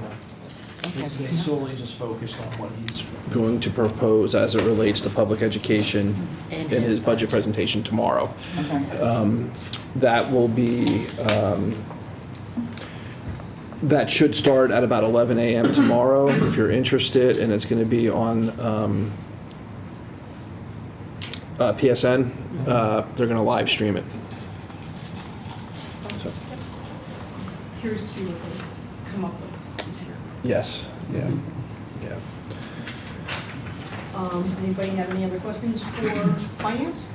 If that's the case, I will close finance and we will turn it over to Bob for education. Alrighty, let's open up the Education Committee meeting, and I think we're going to start off talking about Kutztown University. Dr. Stoker, Dr. Lewis. So, I will do it. I just opened up the wrong window. Bear with me 1 second. It is, okay. So, Dr. Link and I had a visit with Kutztown University. They have an early college for education program. There are some school districts in our county that have started to use this. One of the things is to do is really to create that pipeline for educators to get into the workforce. So it's a program, I'm going to click on the first one. So it's a program where our students, typically juniors, we can try to find out who would be interested and they could do this their senior year. They would travel to an on-campus program at Kutztown. There, on the bottom left is the schedule. They would go in the morning on Monday, Wednesdays, and Fridays. They would take 2 courses in the fall, 2 courses in the spring. There would be an opportunity for them to take a course over the summer or a course during intersession if they wanted to do that. And those courses could be online. And then the other days of the week, Tuesdays and Thursdays, they would do internships. So they would be able to come and shadow people in our district. If they were interested in elementary, they could go down to the elementary level. If they're interested in, secondary social studies, they can go and observe a secondary social studies teacher. So you can see somewhat that schedule. They would have to travel from here directly down to Kutztown in the morning. They would take all of their classes on those days, and then they would return and they would be back in time for lunch and learn at the high school if they wanted to participate in this program. Do you want to add anything else before you switch to the other one? Sure. Just some of the other things that when Dr. Stoker and I met with the dean and the faculty member that oversees this program, things like, well, what happens if there's inclement weather up here, but maybe it's not so bad in that part of Berks County? There's a fully online option for that day. The students could log in and participate in the class online. So if the district's closed or delayed, there's no penalty to the student, but they're expected to log in and participate virtually. And they're trying to follow kind of the established model of the career and technical centers. So this is very similar to like the time parameters for our students that go to LCTI. The cost per credit is $99, and they would actually reserve that cost for us, not just for the students who may be interested in the program, but if any of our students wanted to take courses, they would be able to take that at the $99 rate as well. How many students do you think might have the opportunity, like schedule-wise, to be able to do this? So it would be available for all rising seniors, so this year's juniors, but we'll talk a little bit more about that in a little bit. Very preliminary surveying said about 20 students were interested in it. However, there's a series of steps that we have to put into place, and we'll address that in just a minute. Is this that program that strictly teaches students to be teachers, or is this basically a dual enrollment course that they could take anything in? So this one here is specifically targeted towards high school students that want to go into be teachers. They are looking to build out a program where it could be students that maybe want to go into engineering or the healthcare. This particular one is for young people that want to become educators. The credits do count as dual enrollment credits. Yeah. So they would get dual enrollment credit for those classes, and they said in selecting these particular courses, they selected ones that are easily transferable to another major. So if a student goes through this program, takes these courses, and then decides to maybe pursue a degree at Kutztown, but maybe not in education, these are courses that would transfer for some of those like freshman year types of credits. Also, they may transfer to other universities. It would really depend on that other university and what they took, but again, they're general kinds of ed credits. And the student's responsible for the cost of the district? So that's an excellent question, Mr. Green. So I'm going to kind of jump ahead a couple steps. Today, I communicated back with the Dean of the College of Education because they're like, let's go. They already have other schools that are doing it.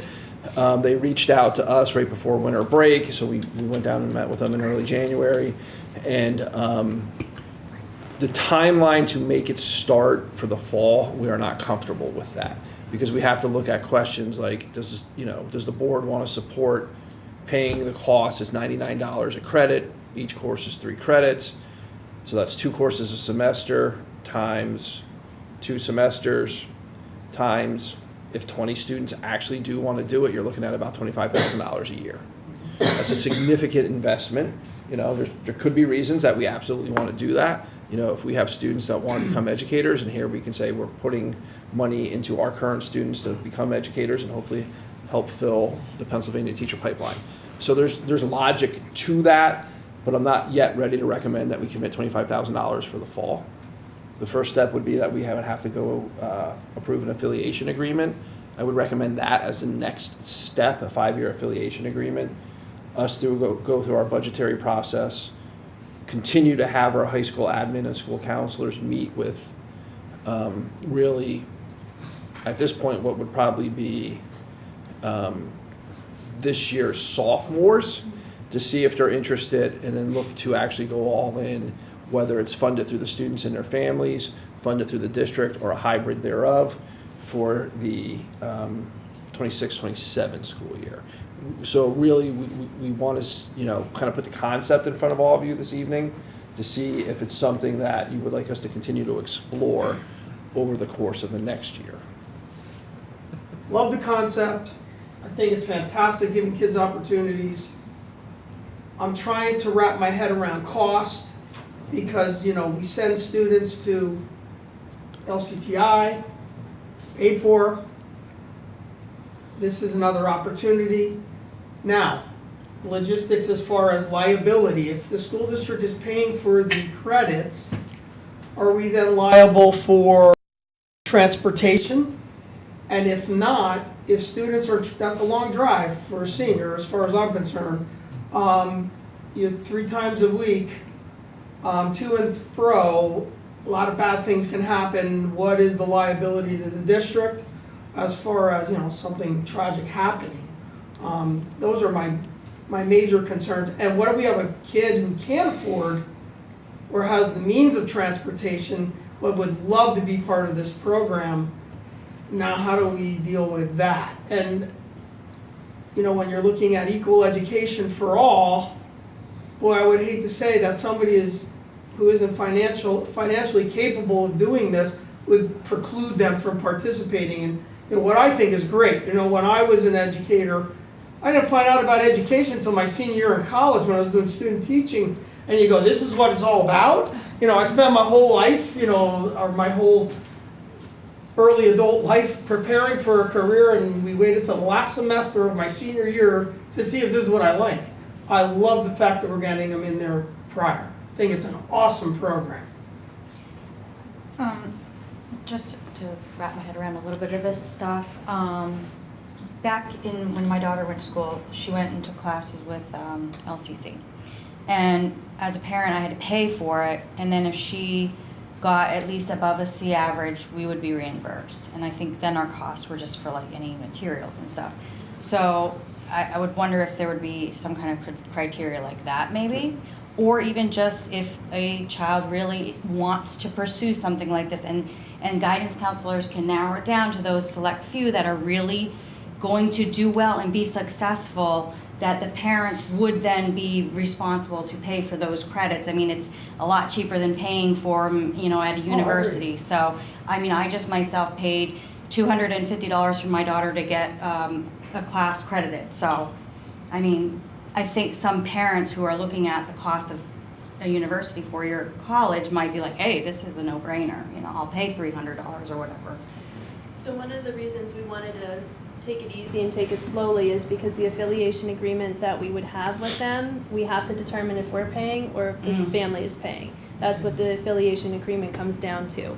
If families are paying and they were going to reimburse them, which we've done in certain circumstances for dual enrollment, we can put a provision in there that they have to, receive a C or better or whatever.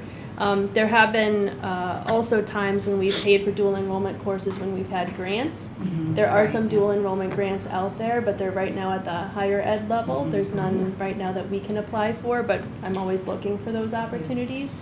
And when we have those, we try to open things up more broadly for students. But that's what it came down to, is the affiliation agreement. We have to make a determination of how that's going to be funded.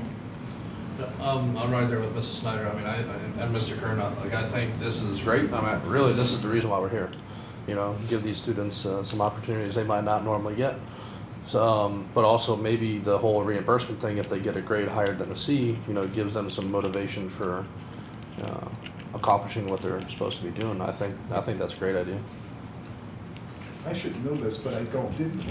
Weren't we chosen to get like free dual enrollment courses at Ultra C last year? Or we got a bunch of money for something, so that was kind of already paid for? And I guess yes, I'm looking, I'm trying to take my Ultra C hat off, and that's not where I'm coming from, but, you know, if we're competing with a program that we're currently in and we're getting money to support, do we really want to go out and get into another program that would be kind of in competition with that? I don't know. That's where I'm having trouble right now, getting my head around it. So to answer your question, we had two different things with L-Tri-C. One was monies that they had that they provided to us for students to attend certain courses. The other one was a grant that we obtained in order to have our students go and attend courses. So L-Tri-C in conjunction with LCTI does have a program similar to this, and that program is free for the students who are going to LCTI. So we're paying for them to go to LCTI, they could go to L-Tri-C. So there is a similar program with them as well. That particular program is actually L-Tri-C and Penn State Lehigh Valley, where we have students that drive themselves to Penn State Lehigh Valley and back. You know, so we already are doing this, where our high school students are driving to places of employment and community colleges, or to their field placements when they get to that point, like for the emergent health occupations program. I wouldn't necessarily see this as in competition with L-Tri-C, but another option. We have some students that specifically want to try a community college first. We have some students that want to try a 4-year program first. You know, so I don't necessarily know that they would be competing. It may not be the same students that are targeted for the two different programs. So just another consideration. Mr. Crispin. Yeah, just real quick. The agreement we have, or program with L-Tri-C and Penn State, is that a year-by-year thing? Is that a contractual thing? Or is that, for how long is that under agreement for? So we have dual enrollment, like affiliation agreements that we have to actually load those into our comp plan. So we have those, some of those are directly with LCTI. So some of those LCTI gets, some of them we get if we deal with them directly. We have to renew them at least every time we have the comp plan. We're supposed to do it annually. So some of them are longer periods of time, some of them are annual. I think the longest we have is 5 years. Okay. Can we get Pell Grants or something like this? I believe Pell Grants are just for the career and technical centers. Okay. The other thing I would say, and we've talked about this a little bit, like the whole state system of education is in a pretty big transition now, where, you know, the SHE system and PASHE and the community colleges, and they're all looking at working together, and they're forming all these boards out in Harrisburg to look at things. So this whole thing may look radically different in 2 or 3 or 4 years than it is now. Who knows where it's going to go? So that could have an effect on people going through that. You know, might not be beneficial for the students if they go that way. And you can transfer credits from L-Tri-C to Kutztown. We do matriculation agreements with the SHE system, so, and a lot of other places. But again, I'm not pushing L-Tri-C. I'm just trying to put that point of view on the table. So I agree though with Mr. Kern on the driving to get to Kutztown for some of our students at the furthest away part by 7:30 in the morning. They might be leaving by 6:30 to drive there. Just concerns a little bit about the driving, and kind of piggybacking that again, like, is there any way to combine these types of courses and have a bus that runs them? I'm just trying to figure out, because our students sometimes they don't have a car that they can take. Absolutely. So we actually asked that question down there. when we met with them. So there's currently students participating. This surprised us. Districts as far away as Wilson, not Wilson West Lawn, Wilson out by Easton. Bethlehem Area School District is participating. Allentown's participating. One of the things Northwestern Lehigh is participating. If we were to run like a van and share the cost with other districts, what would the logistics of that actually look like? You know, let's say Catasauqua is another one. So they start in Catasauqua, swing through Northern Lehigh, cut through Northwestern Lehigh, and then head down to the university, and then 3 or 4 districts share that cost. I don't know. That would be a lot of coordination, a lot of logistics, but there are some districts currently participating that are running a van back and forth for their students. But the bulk of them, it's the student himself or herself have to drive. So we're not even close to figuring that out yet, which is why we said we've got to pump the brakes here, not look for the fall of 2025, but potentially the next year, and start having the conversations now with the committee. We did have a conversation with transportation, just very surface level, like if we were to have a few students do this and we had a van and we drove them down, like how long would the driver have to be there, because they would probably have to stay and not be able to come back and things like that. So they would be looking at about 4.5 hours of time. We'd be looking at about $250 a day to drive students down and back. Substantial. Yeah. Got it. Is it possible to have students do it virtually at the high school? That was not an option that they made available other than when there's bad weather. I think part of it is they really want the students to see what it's like to be on a college campus, take college courses, interact with college professors in person.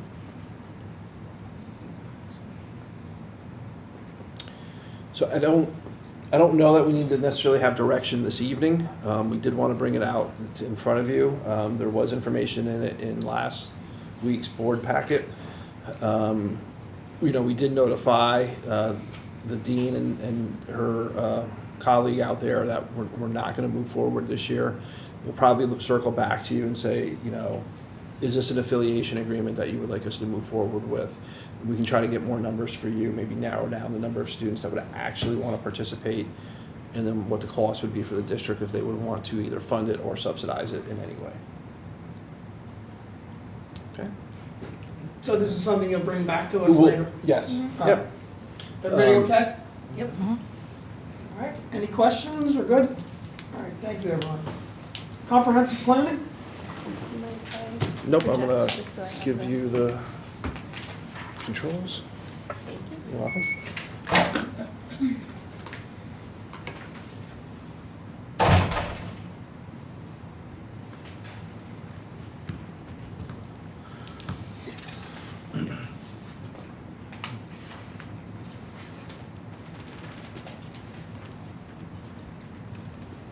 Sorry, give me a second. It takes a second to switch over.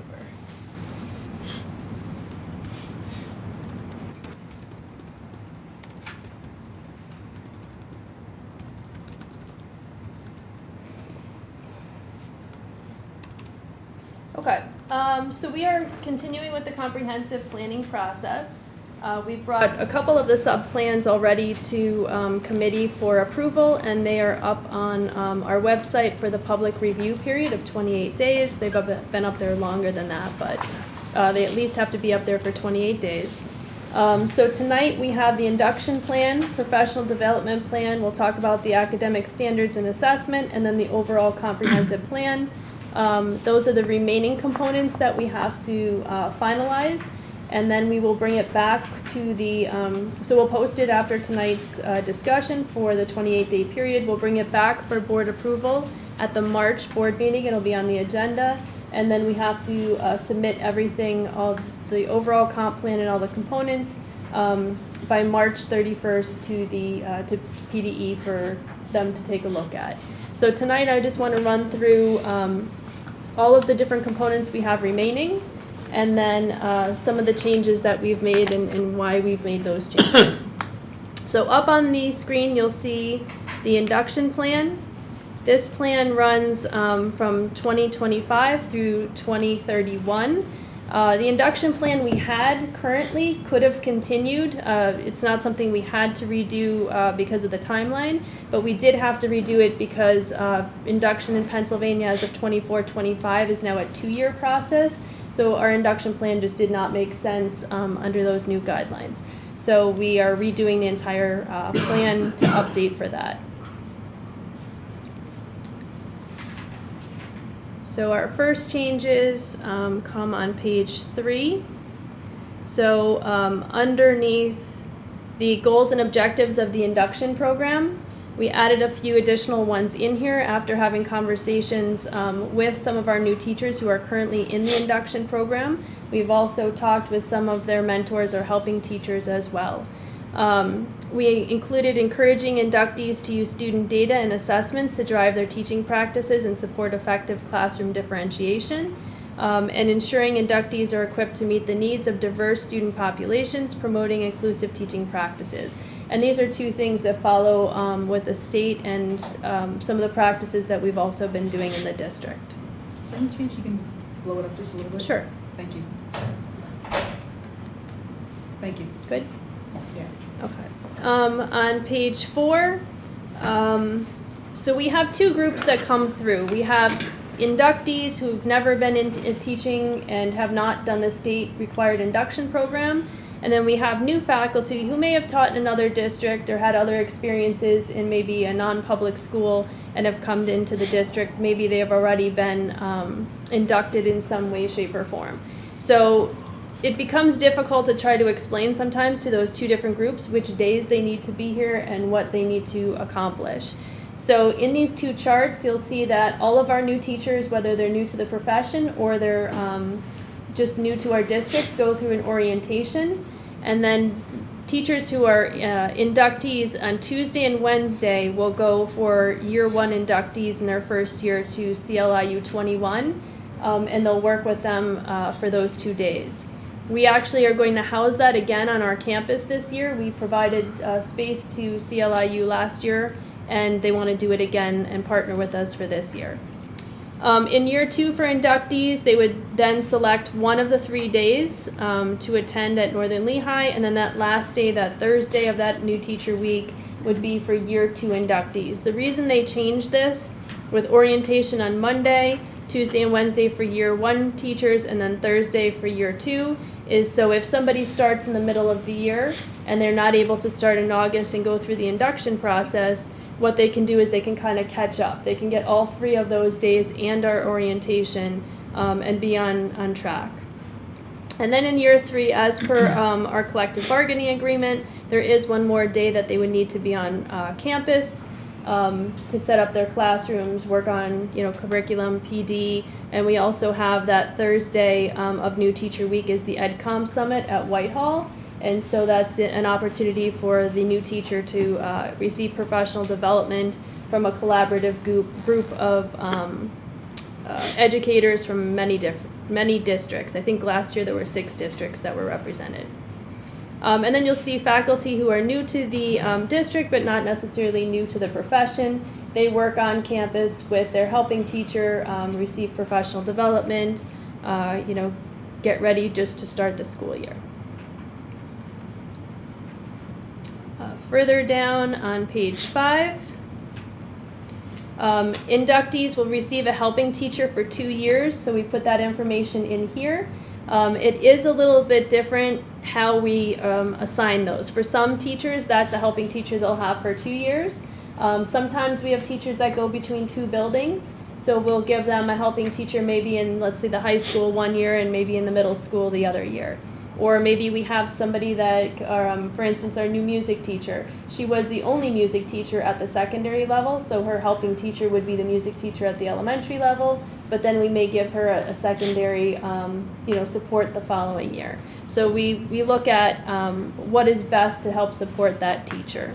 But helping teachers will now support those inductees for 2 years. This information says that in their first year they're required to support the teacher for 36 hours. Essentially that kind of amounts almost to once a week that they meet with them. And then in year 2 we figure we can back off on that a little bit, and it's every other week that they would be meeting with them.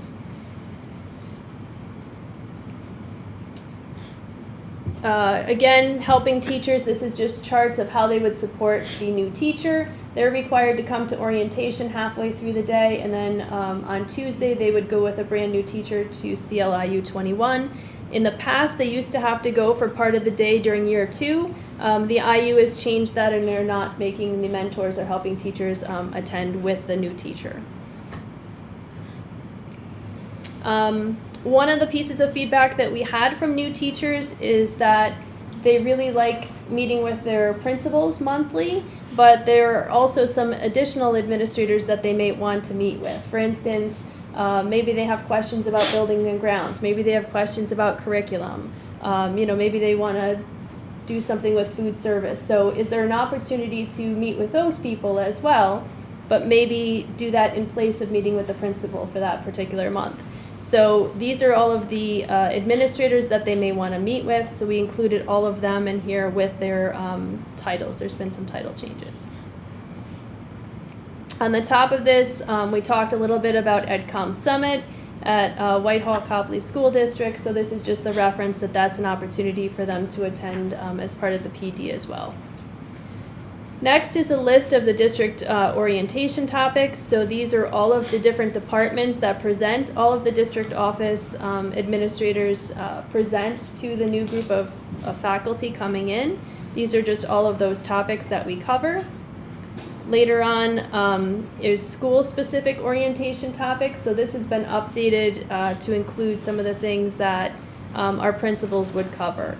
Typically, our principals on that orientation day after NLEA supports our new teachers and takes them out to lunch. Thank you for that.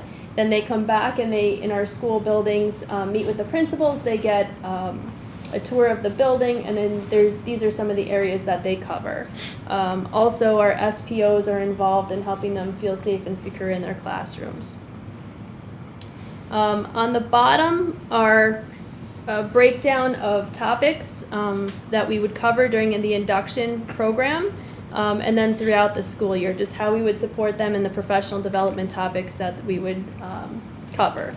So you can see August, there's a heavy PD because they have 3 new teacher days, then they have their 3 in-service days, and then we jump into the school year. And then again, these are just all the topics that are covered throughout the year.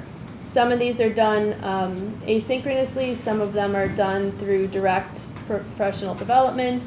Some of them are, like on an in-service day, we'll have a meeting just to kind of debrief things and see check-in points of where they are. These are also some of the new areas that are covered by Northern Lehigh or CLIU 21. There's some networking groups that they have for professional growth, and then we also have our district walkthrough tool that we've been using.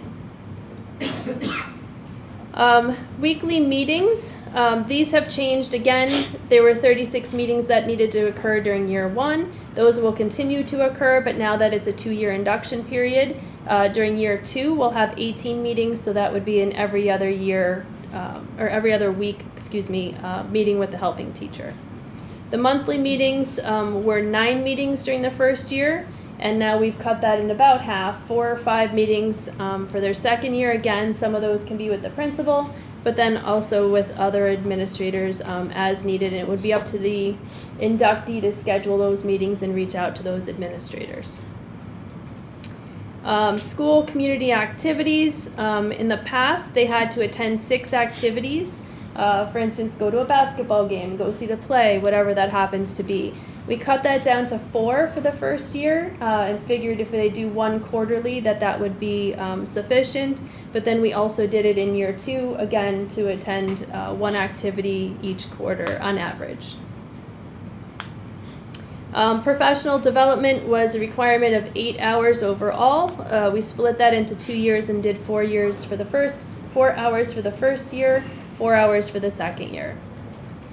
Originally, 3 observations were required of new teachers. We required one of those be involving the helping teachers, so the new teacher could go into the helping teacher's class, or the helping teacher could go in and observe the new teacher. We changed that up a little bit to make it 2 observations, one of which has to be with the helping teacher, and then in the second year, another 2, for a total of 4.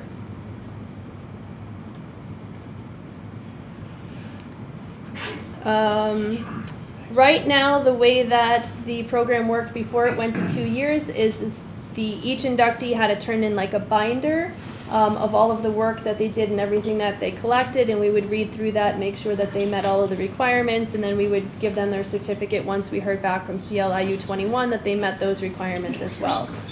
Now it's a 2-year period, so it's not a time frame. We just want to let people go for 2 years. We want to have check-in points, so we're going to make them turn in their information at the end of year 1, and then again at the end of year 2 for the rest of that. I also created, I found that the paper just seems, we're trying to move away from paper, and there's been a request, can we do this digitally? Can we do this electronically? So this weekend I kind of put together an electronic portfolio, a sample of that we would share out with the inductees, and maybe have a little bit of a simpler way for people to be able to access that. So then the inductee, the helping teacher, principals, district office admin, whoever needs to have access to that would have access, that they could just look at it rather than having to ask for those paper copies. The helping teacher, we just again updated everything that we talked about. This is split out by each person and what their requirements are. So everything we talked about, we just put in down here for helping teacher. Same thing for other administrators now that would be part of, if the inductee wanted to meet with them, we added them in here. Documentation, again, very specifically what's required in year 1, what's required in year 2. Principal and supervisor, what's required by them. Assistant superintendent or induction coordinator, me, so what I have to do, and then the superintendent. So we updated all of those to reflect the new 2-year requirements. And then at the very bottom of this are the forms. These are still the paper forms. They look a little bit different in electronic form, but it at least gives them, a checklist so they know all of the things that they have to do in year 1 and year 2. And then also some topics that they should be covering. So for the teachers who are new to the district but not new to the profession, there are also some topics that we suggest that they meet with their helping teacher and cover. Those are listed here, but again, it's not as structured as it is for a new inductee, but we do give them the support that we give to people that are new to the profession. Any questions on the induction plan? That's thorough. Go ahead. I said very nicely laid out for them. Thanks. That's good. I'll ask this question with the union president, but do we need to have discussions with the union on how this is gonna work? I Since- couldn't keep up, so at some point I need to look at it, but. Because an induction teacher now gets paid X number of dollars for a year to do X number of hours, and now if they do the second year, how's that gonna work? The defining I don't of the wanna have hours. discussions now, but I just Yeah, the think, defining of the hours is something that I kind of need to look at and come back to you on, because I believe, and I don't have a copy of the contract for him, but I believe that it doesn't have hours in it currently. It just has the mentor teacher. yeah. So these are the same hours that were in there originally. 36 was what we had in there previously. That wasn't changed. The year 2 is what was reduced. But we have been paying people since 24-25. So for this school year, we have been paying them for the 2 years because we did it as a pilot program. So we do have some people that are in year 2 of the mentorship or helping teacher program. But there's nothing that's above and beyond what it was previously. Yeah, I just need to side by side. Sure. It's all in alignment with the current contract language. So we addressed the 2-year thing in the last contract. Okay. Any other questions? Oh, I'm sorry. Yes. When we did the teacher's contract, we did, I did I had to second year for that as well. And is it what, the same pay second year or after? or how? No, I'm not sure. Okay, well, we'll talk about it. Okay. Yep. All right. The next one is professional development plan. And then let me just make this bigger. All right, so this, you're gonna see a lot that still needs to be added. So what we have in here is what we currently have or what we've previously had, but we still have to update it for like the new school calendar, the new flex plan, all of those things, because they're not ready for the future yet. The professional development plan is a 3-year plan. So this is one that we typically do every time we do have a new comprehensive planning cycle. Just running through this. The changes are really just the collective bargaining agreement obviously changed as we were just discussing, so the new years are in here. It's from 23 to 27. All of this was in here previously, everything that you see in yellow, and I don't know why I used yellow in one spot and green in another, but these are just the in-service days, how many hours they include, what days are in-service days. The Act 80 days are now included in here. They weren't in here previously, but we've been doing 3 Act 80 days each year. The dates for 24, 25 are in here. Again, this is current for this year, but it's not going to make sense for the 25 through 28 plan. So if we have that approved by then, we'll put those in there. If not, we'll keep what's in here. Faculty meetings are in there. There has been curriculum development that's been happening during faculty meetings as well. So we did put that in as an added experience that's happening during faculty meetings. CPE tracker is used to maintain Act 80 hours for people who need to have those credits for their certificates. So we just added that in there. For outside contractors, what we typically do is we use comply. It's very rare that we approve Act 48 hours for outside people, but sometimes that need comes up. So we handle in-house professional faculty members through this system, and through comply we do it for outside entities. And then all of these are again just in here. So 5, the word was spelled out, we just put it in parentheses and actually put the number. Those are the only changes there. None of those actual numbers have changed. The steering committee, I have that separate from this because it's all in the comprehensive plan, and I have it broken out by who participated in developing these plans. So those names will be added. I just have to move them over.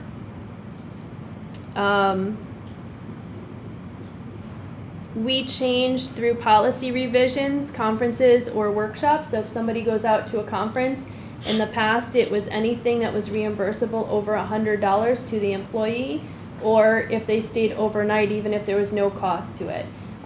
During the time that we updated some of our policies with regard to this, we made it $200 just because costs increased, fuel increased. You would have had a ton of conferences to approve, even if they were just going down the road. So we just updated that language in policy, so we reflected it here to show that it's $200 now. Graduate credits, again, the CBA changed since the last time we went through comprehensive planning, so it's been updated to 23 to 27. It's now 9 credits per teacher, and then it's just a reference of what page on the CBA that it can be found on. Flex time, nothing has changed with regard to flex time. However, and these are just PD pieces that will be added later for the new plan. The old calendar is in here. We would add the new one if it's approved by then. And then flex days, we have a separate flex plan. This is the flex plan for 24-25. It just talks about the areas that we're looking to focus on, dates, how many hours have to be submitted, the process for submitting those, deadlines, things like that. Again, this would all be updated for 25-26 if we have those things in place by the time we need to approve it. If not, we would keep what's in here, and then, as we roll it out each year, we would just update those pieces. Any questions on that? Okay. And then the last piece is the overall, I'm sorry, I skipped one. I don't have the agenda. The next piece is Mr. Pine. Sorry, I jumped over that. So just talking about the curriculum assessment and instruction section, it's actually called, it has us identify that we have a written curriculum for all of the content areas, which was a very stressful thing to have to check off last time I did this, just because much of what we had, I would say, was very questionable to call it a written curriculum. They actually don't let you submit it unless makes you say yes, though, to some of these things. So, but I'm actually very comfortable to say now that we do have written curriculum. And again, the quality of that, we're going to continue to update and review. And I think you've already seen over the past 4 years that, we haven't hesitated where there was a serious, like a sense of urgency to bypass what we now have as our 4-year cycle for curriculum in order to attend to those needs, such as the ELA adoption, and some other pockets, social studies, foreign language, things like that around the district. But by and large, we're now at a point where I believe we have written curriculum, and what we'll be assessing is how well it's aligned to the standards and how well we're meeting those standards now. And having that written curriculum, it gives us sort of what I would call the fire around which to sit and talk about the work that we do, right? And sort of like commune over that. So that is the first part of it. I did note in our next 4-year cycle that we are looking at and examining math and math programming, and that we are going to be continuing to monitor and judge the success and efficacy of our recently adopted ELA programming and interventions associated with that. In year 2 of the plan, we're going to probably look a little bit more at the organization and structure of social studies curriculum. We have everything documented and down right now. I think with Amplify CKLA, we're seeing a lot of cross-curricular connection there with ELA and social studies. And I think it's going to be really fun in year 2 as we work through this next cycle to really look at how all of those pieces are woven together in order to make sure the students are getting those standards. And then, as I've commented often at the secondary level, what the impact of that is going to be as we move forward, and students are coming in with a lot more background knowledge in 7th, 8th, 9th grade social studies classes, as well as looking at business and technology and how emerging technologies like AI, need to be addressed and impacted and impact things. And then in year 3, not that we won't be keeping an eye on this as we go through, as there's been the standard shift with steels, but by year 3, I expect we'll have some really strong information about how our recent changes and shifts in curriculum are impacting our students in terms of the new steel standards. So the next section after curriculum really deals with assessment and listing out all the assessments that we use. Again, I have to say, I think because of a lot of the things that have happened over the past few years, this was much easier to fill out this time and complete than it was last time. We have cohesive assessment structures running K through 12, really, through IXL. We have strong link between Peters and Slatington Elementary through Dibbles 8, as well as IXL now. So I completed all that, and actually at this time, I'm not marking that the way that they address assessment, which is alignment to the state standards, as an area that I think we need to work on, right? Not that we'll ignore it, but it's not a priority area for the plan, because I think that we just have to see how those things end up working for us as we move forward. Assessment instructionally goes into what would be the next section of the plan. In the next section of the plan, I have to take all the information that we have in PA-ETEP from all of our administrators' evaluations of our teachers, and PA-ETEP does a great job of calculating that for me into here are the strengths, here are the areas to grow and concern for each building. And so we report all that out. What I will say is that looking across our buildings, our teachers, in terms of the way that they're evaluated, come up very strong for professionalism, for relationships with students, and creating classrooms where there's respect and rapport, which we are going to leverage the professionalism and professional development in particular to continue to create hopefully rich, diverse, differentiated professional development opportunities for them to continue in other areas of growth, and some of the areas that we've talked about and we've worked through in the past and are continuing to work through related to like student engagement, which sometimes shows up as like classroom management and things like that. Those are, I think, our real focal areas over the next several years. Student engagement and classroom management emerged from the data, from the evaluations. So that's what we do. We then leverage our strengths in order to try to continue to grow in the areas that we need to grow. And that's that whole plan. So then that does obviously contribute to, we just talked about professional development in terms of the way it's structured. That will, of course, contribute to all of the things that we put into place in order to make sure our teachers continue to get those growth opportunities. Okay, and then the last piece is kind of the umbrella. So it's the overall comprehensive plan. What we did over the past, 6-7 months since we started comprehensive planning back in August, and kind of work through where we are and where we want to get to, and talked about all of these plans and components along the way. We looked at our strengths, we looked at our needs, we did the needs assessment, and this is what we came down to. 3 goals. The first one is in the area of curriculum assessment and evaluation, so we're continuing with the goal that Mr. Pine just talked about. So by the end of the 27-28 school year, which is the end of the comprehensive plan, we will do those things, right? We'll have our curriculum articulation. We're going to look at assessments again, and we're going to evaluate how well those assessments are measuring the things we want them to measure. So you'll see that this is actually 4 years, but really the plan just covers those first 3. And you'll see that they're on a cycle, and that's in accordance with our curriculum cycle that we've developed. Okay, any questions on that? All right. And again, professional development will follow from this. That professional development gets pasted into our professional development plan. It's good to see a cycle. It's good. Yes. The next one is our goal for achievement. I'm going to make this a little bit smaller just so I could squeeze it all in here. So for this comprehensive plan, we focused in some areas on achievement and some areas on growth. This time we really decided that we wanted to focus in on achievement.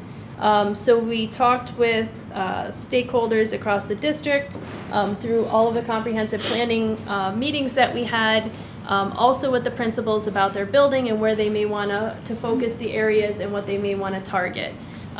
We then went back and we kind of refined that a little bit in relation to the interim targets that we have in most areas, obviously not in Peters, but we do have those in our other 3 buildings. And we're trying to shoot for 27-28, getting to those interim targets. So you'll see that that baseline year in 23-24 is the data that we presented in our annual data presentation last month. We obviously do not have the data for 24-25 yet, so it's hard to predict where we're at. Did we go up? Did we go down? What trajectory are we on? We will have that data again in the fall of this year, more towards the winter, moving into like January of 2026. So it's really hard right now to kind of figure out where we are there. But then from there, we try to jump, to get to those interim targets. So for instance, if we look at the high school ELA math and science, so looking at literature, Algebra 1 and biology, in order to get to those interim targets or close to those interim targets at the end, what we said is we're looking at a 7% increase in 25-26 to 26-27 to 27-28. It's not like that across the board. In each school, we tried to project where we are, where we need to get to, and what is somewhat of a reasonable gain. In some places, we did shoot higher than we've been seeing growth in our achievement scores. But we, are projecting that that's where we're going to try to get to by 27-28. We know that we have a really great ELA program that's in place with Amplify. We know that we're extending that up into our middle school, and then we've had the conversation with the board about where we may want to go with math. So we're very solid, I think, in our ELA program, and where we may go with math, that we think we can make some of these jumps in those areas. I would love to see those scores. I would love to see us make those scores. Sure. Okay. Any questions on this one? All right. And our last school is looking at the data that we had. We have our all-student group, and then we have our subgroups. We found that in some areas within our subgroups, whether that be special education, it could be students that are Hispanic, it could be our students that are economically disadvantaged and that historically underperforming groups, we're finding that those groups are underperforming as related to our all-student group. So what are we going to do to try to impact those student groups and try to get those numbers to be somewhat closer to our all-student group? So we decided that we wanted to take a closer look at our multi-tiered systems of support in all of our buildings. Now, as you know, in some of those areas, we've actually earned some awards But we feel that across the district, we don't have fidelity in all of the tiers, and that when the students transition from one building to the next, we're not necessarily tracking that data so that we can look back and see how the students have done and how we can continue to support them. So we want to go almost back to basics on this one. And in the first year, we want to do a needs assessment, see where we are with our MTSS systems, what's working well, where can we be more impactful across tier 1, 2, and 3. And then we would make some recommendations for changes. Eventually, we want to get to the point where we have a system where we're putting all of our interventions that we have into a particular platform. We're putting all of our data into the same spot, and then we have a repository for all of that. So if a student comes through our system and they're having an area in academics that they're struggling with, we can say, okay, here's some of our go-tos in those areas. If it's a behavior problem, here's some of the other things that we can do for this student. And eventually get to the point where across all of the tiers and all of the buildings, we have all of that information together that we can look at, and then getting to the point where we just have to be, refine that and keep it sustainable. So that's what we're looking to do with the MTSS goal over the next few years. And we've established some really good MTSS teams in our buildings. We're looking at data more, so this just kind of follows from what we've been doing. Any questions on that? Okay, and again, from these 3 goals, we'll follow the professional development. That professional development gets documented in the professional development plan. So the request for the board this evening would just be, are we okay to move all of the things that we've talked about right now to public review for 28 days? So I would post this week. I'll take some of those colors and things out of it. And we get that to be posted on our website for 28 days for public review. And then are we okay to bring that to the March board meeting for approval? Okay. All right, thank you. That it? All right. Just one last thing. Were there any questions about the data presentation that we saw the last board meeting? Any comments anybody wants to make of what they saw? Heard? I don't think you fielded any questions, have you? No, Nobody submitted anything. I just want to make a comment. It was a lot to absorb. Obviously, we're not where we want to be. I thought some of our results weren't exactly what I would consider going in the right direction, but others were. So we have some work to do.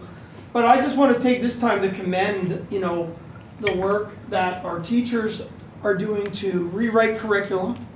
And it's not an easy task. I know, Mr. Pine, you've taken this huge project on. It's a lot of coordination with not only administration, but with our professional staff as well. And, change takes time, and we just got to be patient. And Donnie, you made a comment about the numbers that we want to see. It would be nice if we had those numbers today. Hopefully, we don't have to wait to see those numbers till year 4. I'm hoping in 2 that we start really seeing some gains. The only thing that I'd like to start seeing is a lot of the elementary types of programs that we are seeing, I'd like to see getting pushed up in the middle and the high school.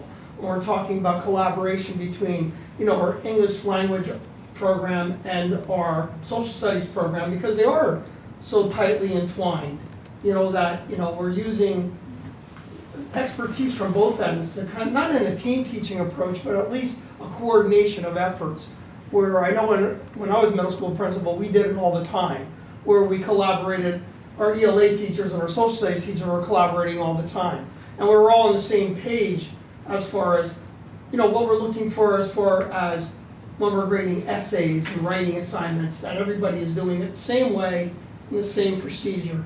And I think once we get to that point, then everybody's on the same page. And it's not necessarily a math problem or a science problem or an English problem. It's an all problem. We're all part of that communication. When we get there, then I know we're there. So. And I'll just say, so I work with the social studies department as part of the TCT meeting games and lunch and learn, and that actually, it has been central in our conversations. That's great. Is how to support, particularly writing more. Correct.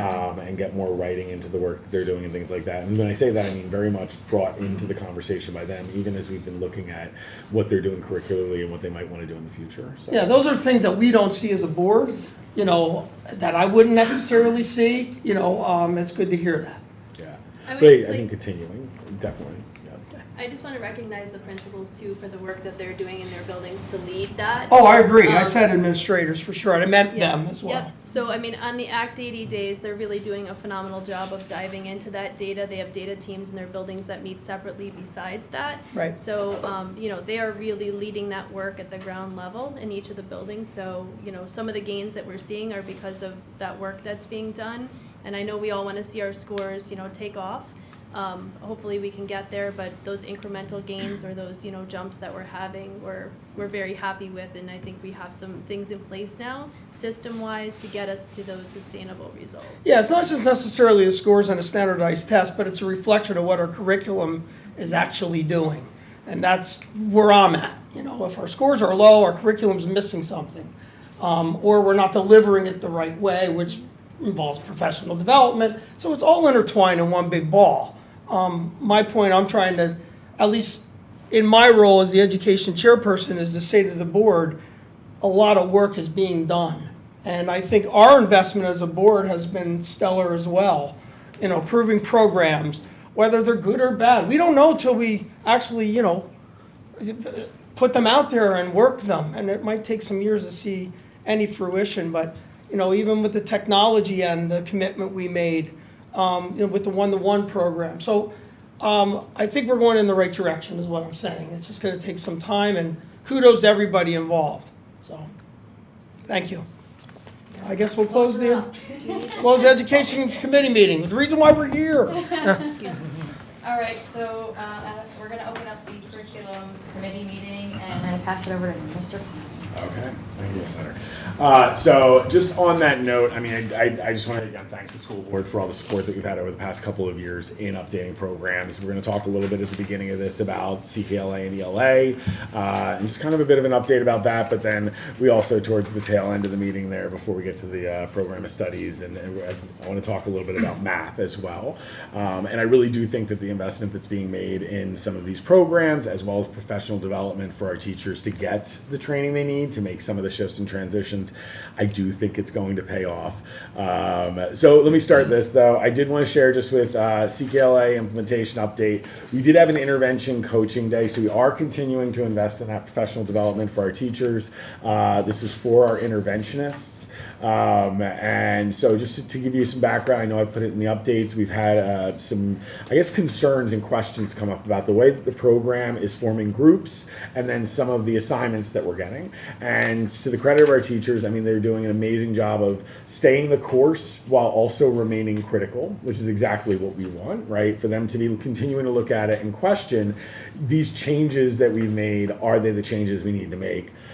But they're doing that while also delivering the program with fidelity so that we can actually find the answers to those questions. So I think that's what we're managing here right now. We did get some feedback and some information from that session about some things that we're going to correct course on as we go through the second half of the year, and just kind of keep monitoring and keeping an eye on that intervention tool and its efficacy, right, just by itself. We have on here on the agenda a classroom coaching day. It was actually 2 days, which is scheduled for this Thursday and Friday. I'll tell you what that was going to be, I guess as the case may be given the weather situation. But essentially the plan here was that on February 6th, we were going to have a coach from Amplify come out and observe our teachers all day long, taking notes, walking around with the administration, so then that way we could get some like direct in the classroom feedback about how implementation is looking from a coach perspective, and then spend that next day, the 7th, with half of the day at Peters Elementary and half of the day at Slatings Elementary, working with those teachers, those grade levels, the faculty as a whole, to talk about and address the things that are going really well and that we really need to double down on and invest in terms of the way that we're approaching the program, but then also the things that we need to hear. What do we need to hear that, maybe we're not hearing, because nobody in this district is an Amplify CKLA expert, right? And so it looks like, I'm just gonna look into the crystal ball that is tomorrow's weather forecast, that by the end of the day tomorrow, I may be scheduling a postponement of that, because even if we have a 2-hour delay on Thursday, I'm not losing that time that we would have had with a coach in the classroom. So we've got some initial thoughts about how we might reschedule that. We may look to March, but I'm actually going to leave that kind of ambiguous right now, because this all just kind of rolled in over the past 24 hours. But so we will have those days. Those things will happen. And then the other thing is that in preparation for that, I did send out a quick survey to our teachers to ask who really wants to be observed, right? Who really wants this feedback? Obviously, in some ways to make it safer for them, right? Because now we have the people who really are ready to hear those conversations and make everyone else feel safer and ready to have those conversations. But then also just because I wanted to get an idea from everyone, like, what do you want to know about? And so the survey included those two components. And then I also just slipped in, knowing that today's meeting was coming up, a quick, if you remember when we did the original adoption process, the team developed a set of priorities. There were about 13 priorities that we had in place that were things we really wanted to look for, right? In addition to the fact that the programs all met ed reports, they were all standards aligned, they all met usability criteria, but what are the things we really need right now? And some of those included things like writing, like we need something that's standards aligned. Some of those things emerged from that group. So I just sent out a quick refresher, like, hey, how satisfied are you with the program? And how satisfied are you that it's meeting these things that we said we initially needed? And I don't have that all to like flash up or anything. I was actually even getting responses as late as this afternoon. But here's what I will say. 70% of our faculty who are using the program are either satisfied or highly satisfied. I'm happy to see Ms. Snyder, your face is not disappointed with that. Mine might have been a little bit, like I was like, oh man, 70% doesn't sound like what I would want it to be. Nobody is dissatisfied. I threw a neutral category in there on the Likert scale, and I don't know what it means that 30% are neutral, but I'm going to try and take it as a no news is good news, and that it just maybe means that some of the other questions that we asked specifically could shed some light on that. So nobody was dissatisfied or highly dissatisfied. The specific areas of strength that remain in the opinion of the teachers, are that it is aligned to the state standards as well as to our district's mission, vision, and commitments. That it is appropriate and it does equitably represent our population within like the readings and things like that. In other words, the kids can see themselves in the stories that they're reading and things that are going on in the works that they're reading. That it's consistent in its development of reading, writing, and listening skills on a fairly regular basis. I think it said daily in the question, but that was a strength. That it has authentic, high-quality reading materials, and that it addresses foundational literacy needs well. Now, when I say those are strengths, I don't mean that every single person said that that's their favorite part of the program, but I mean when I look at it overall, the responses were very positive. Areas to investigate is the way I'm framing this, because I really do think some of them are areas that we just need to look more into why the responses were the way they were and whether or not, there's an answer to it. So one was aligns with assessment needs. And I can give some insight to that, and I think I've shared this in previous board reports before. We did have a conversation with Curriculum Council early on where there was a concern about the sort of lack of assessment, that we weren't getting enough grades in that early section, and I think that could already have started stimulating and may continue to stimulate some questions about who tests are for, right? And because I think that the commerce part of that conversation ended up being, but the kids never ask me if it's graded, they just do it. And if the goal is for grades to help us know where kids are, then maybe we may need a different way to do that if the kids are just doing the assignment and grades aren't the concern. So that could open a whole can of worms that aligns with assessment needs. Support for writing instruction came up, but that was actually specifically at the primary level, which is interesting as well, because I think as you know from previous board reports that at the upper elementary level, we've actually seen some of the strongest writing we've ever seen come out of our students, and we're really, really excited about that. So again, I think it may beg some questions about, is there a reason that it's not as strong here, right? Because it picks up on that later on. But I think we're gonna have to have that conversation, because obviously, at the very least, that perception's out there, if not that reality. And then we had many were neutral in the quality and support of the professional development, which, I mean, honestly, I think we really invested, and the school board invested a lot in professional development for the program. We still have more to come, but I want to make sure that I understand why that came back as neutral. Not negative, but neutral, because I want to make sure that if there's some things that we can do, we know what they are. So that's just some insights from that. Like I said, I'm continuing to accept responses. I actually sent it back out after I saw them this morning. And I was like, hey, can I get as many of you to answer this as possible? Because I think it is going to stir up some really interesting conversations for our next phase of implementation and development with the program. Tomorrow morning, we have a data review with one of our, I call her our handler at Amplify. Anytime I have a problem, she's the one I go to, and she helps me handle it. Christina, so we have a data review meeting with her, with Mr. Schneiderite and Mr. Briner, I think Dr. Stoker as well. And we're going to take a look at all the data from our latest middle of the year benchmarking, and hopefully get some real insights from the experts. Not that it'll rob us of our own interpretation of the data. Of course, we'll be interpreting it ourselves, but it'll provide us with a little bit of help of where to look within all the reports and how to understand some of the things that are being reported. Questions about that? I never want to let this go, because I want to make sure that you are aware that we're continuing to work through this, and this is not, you know, you paid $270,000 and, you know, we're done with it. Sir. Yeah, I think it's great that Amplify's want to come do a walkthrough. Obviously Thursday things look a little shaky. Whether that happens Thursday or a different day, is it possible for any of us board members that want to maybe tag along?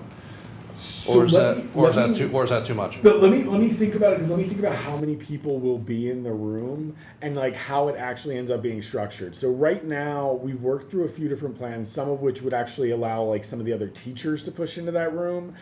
And I like there might be like a point at which it's too many, but then we may be able to work around it. But let me look into that, and I'll definitely send something out that kind of provides. Yeah, even if it's not the whole thing, if there's like a period of time where things are a little less congested, because it would be kind of nice to see, you know, we're always here voting on things, talking about things. It'd be nice to actually see it and interact with them as well.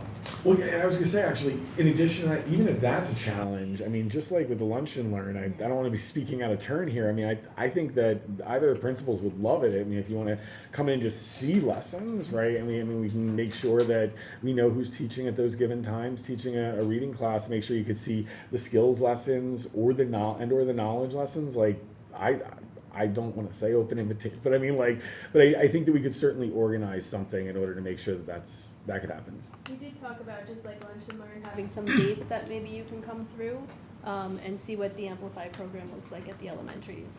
That would be great. Yeah, and I think we're ready for that. I mean, I think we're in a place now where people are comfortable enough to do that.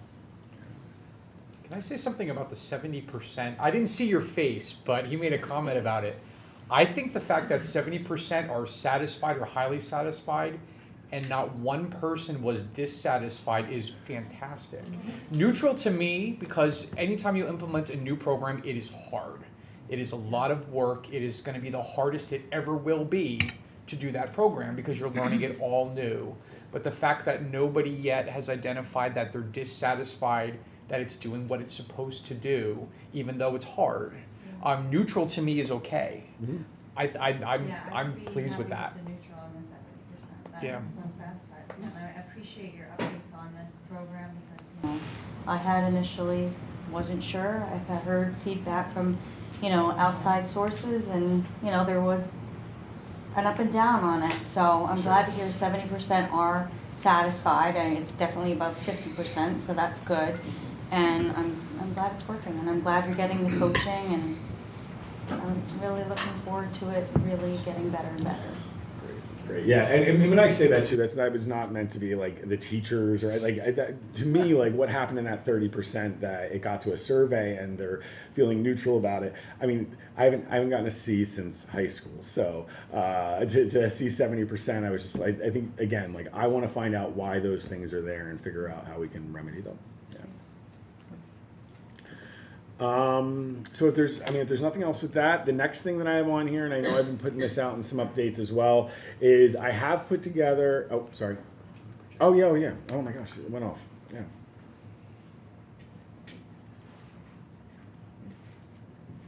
Oh, it's gonna, give me 1 second here. No, it's because it's expanding my screen. It's the way I have it set up upstairs. So I did also put together a Northern Lehigh School District curriculum website. So I know that at the state level there's been talk, and just in general there's been talk about increased transparency about what's in our curriculum, what are students learning throughout the course of their time here. So I'll kind of brush over a couple of things. I won't even click on the assessment calendar. We've seen it before. Dr. Stoker puts it together every year, but I thought that was important to have that on there as well. I do also have, this is actually all one page, all of our curriculum department leaders, so they're all identified. I didn't put their emails on there. I figured people should probably still try and come through me first, but like they're the people who I turn to when I have a question about a particular content area or a particular content area at a given level. I also linked in here, which I won't show again, but the NLSD literacy webpage that I created earlier this year. And then I also have linked in here a curriculum review cycle, which I've just added another slide onto, which now carries us through another 4 years, 2030. No, that's why I don't want to click on things. I gotta go back. I would like to start putting together a website that structures out our plan and our approach for addressing AI, some of the reality surrounding AI, some information. Mr. Hauser brought up that at Coffee and Convo, there's misinformation out there. There's also, not a lot of access to balanced information about things.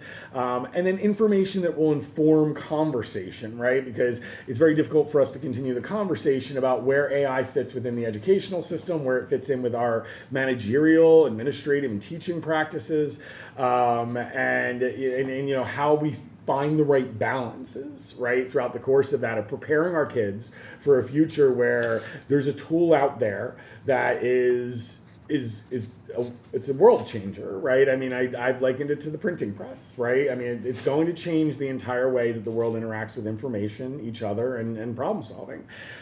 But then also making sure that we're cultivating all of those critical skills that, I can listen to an audiobook all day long, but I can only do that because I can read well, right? I can read very well, and so my listening skills now are kind of combined with my reading retention skills. I mean, I guess some people could probably do that with just really strong listening skills, but I tend to hazard the guess that some of the things that I'm good at that a tool may replace, I'm going to be better at if I have those critical foundational skills that lead into that. So that will be coming soon, but I think the thing that everyone was really asking for all along was this. So I've only put up here things that have really been repeatedly vetted, and we're now comfortable to say that this is exactly what's happening, and we're comfortable with where that is. So I prioritize getting in those core areas.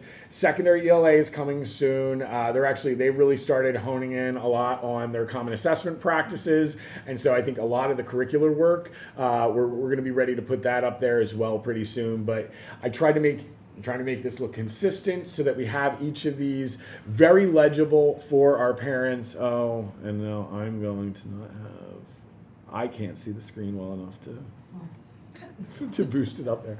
All right. So providing units, overviews, the objectives of each unit, the standards as they're written by the state, and then the days and the percentage of course, and then whatever the core texts or resources are. Now, our internal documents have additional columns, such as the assessments with links to those assessments for all the obvious reasons. We don't want to put those on the public website. It's funny enough, because if I go back to math, I mean, Eureka Math, all the core things are actually generally available. We've since just adapted and changed all of them. But so again, math, same thing. Some of them you'll actually see where it's available, like additional resources. So you can actually go in and you can see the original like Eureka documents and things like that. And again, this is going to continue to grow. So as we have another great idea of something that should just be available and that we can easily link in, we'll continue to link those things in. For science here, you see light and matter, thermal energy. And so again, as a parent, I mean, I can go through and I can look at 7th grade and I can see, well, this is what my child's going to learn in 7th grade science all year. Again, here's another one of those link things. This one will link out to the actual steel three-dimensional standards. So some links up here, OpenSciEd. I invite you to just take a look at this. I mean, with your blessing, I'd like to get this up on the public site. Obviously, again, with public review, knowing that someone may look at it and say, we'd like more information, or, you know, can you present this in a different way? But I think we've got to start getting the stuff out there and kind of open up that conversation a little bit more. Agreed. Agreed. I love it. Okay. I think for transparency purposes, it's great. Yeah, definitely. Yep. We want parents to be involved. We want them to be able to have conversations with their kids about what they learn, and we have to give them the tools to do it. So, yeah. Okay. So this isn't live yet. It is, well, it's a live website. It's just not linked to anything. Live to the public. Someone would Not have to live. really dig around to find it on You can find it, but you have to try. on the Canvas site. Yeah, but what I'd like to do is go ahead and get this out on the NLSD site. So do you need direction from us to? I mean, generally, I We mean, would like a support, but technically we don't need it to put it on the website. Okay. Yeah, we support it. Support it. Support it. all right. Yeah, Thank you. definitely helps those parents when the kids come home, hey, what did you learn about school today? Stuff. Exactly. Yeah, nothing. Well, according to this, it's mid-October. You should be learning about chemical reactions. So that's what we're talking. Yeah, no, it'll at least give you that much. Obviously, the teacher can provide you with, and I'm sure does provide you with, to varying degrees, right, like other insights. But this will at least give you, from a curricular lens, the insight. I like that. All right. Well, if nobody's against it, then we will move forward. And the next thing that I have up here is this discussion about math curriculum. So I was in a cab on my way from Disney World to Orlando when this meeting was held last month, listening in. And it sounded to me like the board's direction was to begin planning out what an adoption timeline and process might look like. So that's exactly what I did here. So this is accessible to everyone. Oh, maybe I can do this. So this is going to be one of those rare times. I'm going to actually pull this back so you can just kind of see the scope.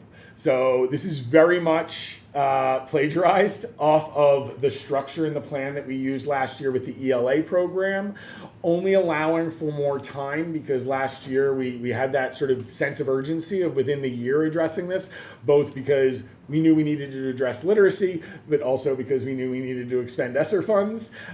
With this, obviously, you know, we don't have that constraint of time, and I'm much more comfortable with being able to engage in a process like this over the next year to really explore programs. Now, that's not to say a lot of the things on this checklist have already been in the works. That, you know, with Amanda Mariana's help from the middle school, who's currently an acting math instructional coach in addition to her teaching responsibilities, we've really been working through gathering information about the best programs that are out there, right, and the practices that align to those programs.